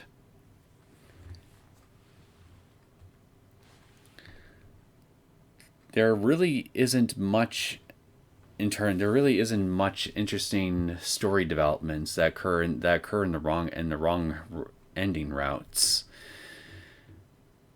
that I feel was really worth going out my way to see.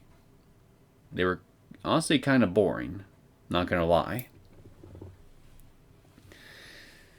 And with this little bit, where we went for the Sonozaki car option rather than the suicide car, I mean, the outcome basically plays out more or less the same, even if some of the dialogue leading up to getting back to the assembly hall just ends up in the same outcome. So that wasn't terribly interesting to look at either.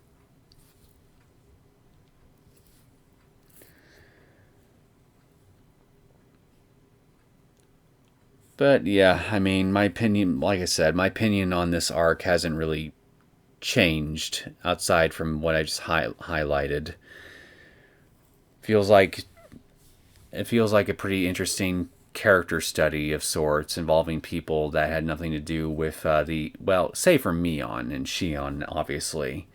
But for the most part, it was a story that wasn't so much concerned about solving the mysteries of Hinamizawa and the Great Disaster, so much as it was all these different characters that just came to this location who had some individual problems of their own that they had to sort through. With sans Miyuki, of course, she didn't have any emotional baggage to sift through. She was just here investigating a lead.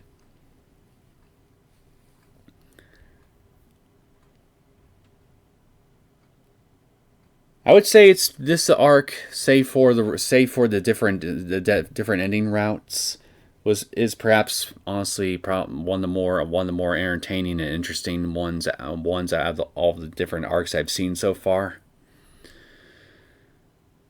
But I'm hoping that there will be something even better somewhere down the road, because this arc still doesn't really compare in quality to the main story written by the main man himself. But if I'm being honest, I doubt I'm really going to get anything resembling the quality from the main story, the main chapters of Higurashi. So might as well just enjoy the best of whatever I can get from this, and just try to be fair and take it for its own thing. Now, with all that being said, I'm going to go ahead and end things here, and we can start the next console arc in the next episode. Now, for what it's worth, I hope everybody got some enjoyment out of this episode of Higurashi When They Cry console arcs. If you did and you want to see more content from me, feel free to hit that like button and subscribe to my channel, and I will see you all next time. Take care.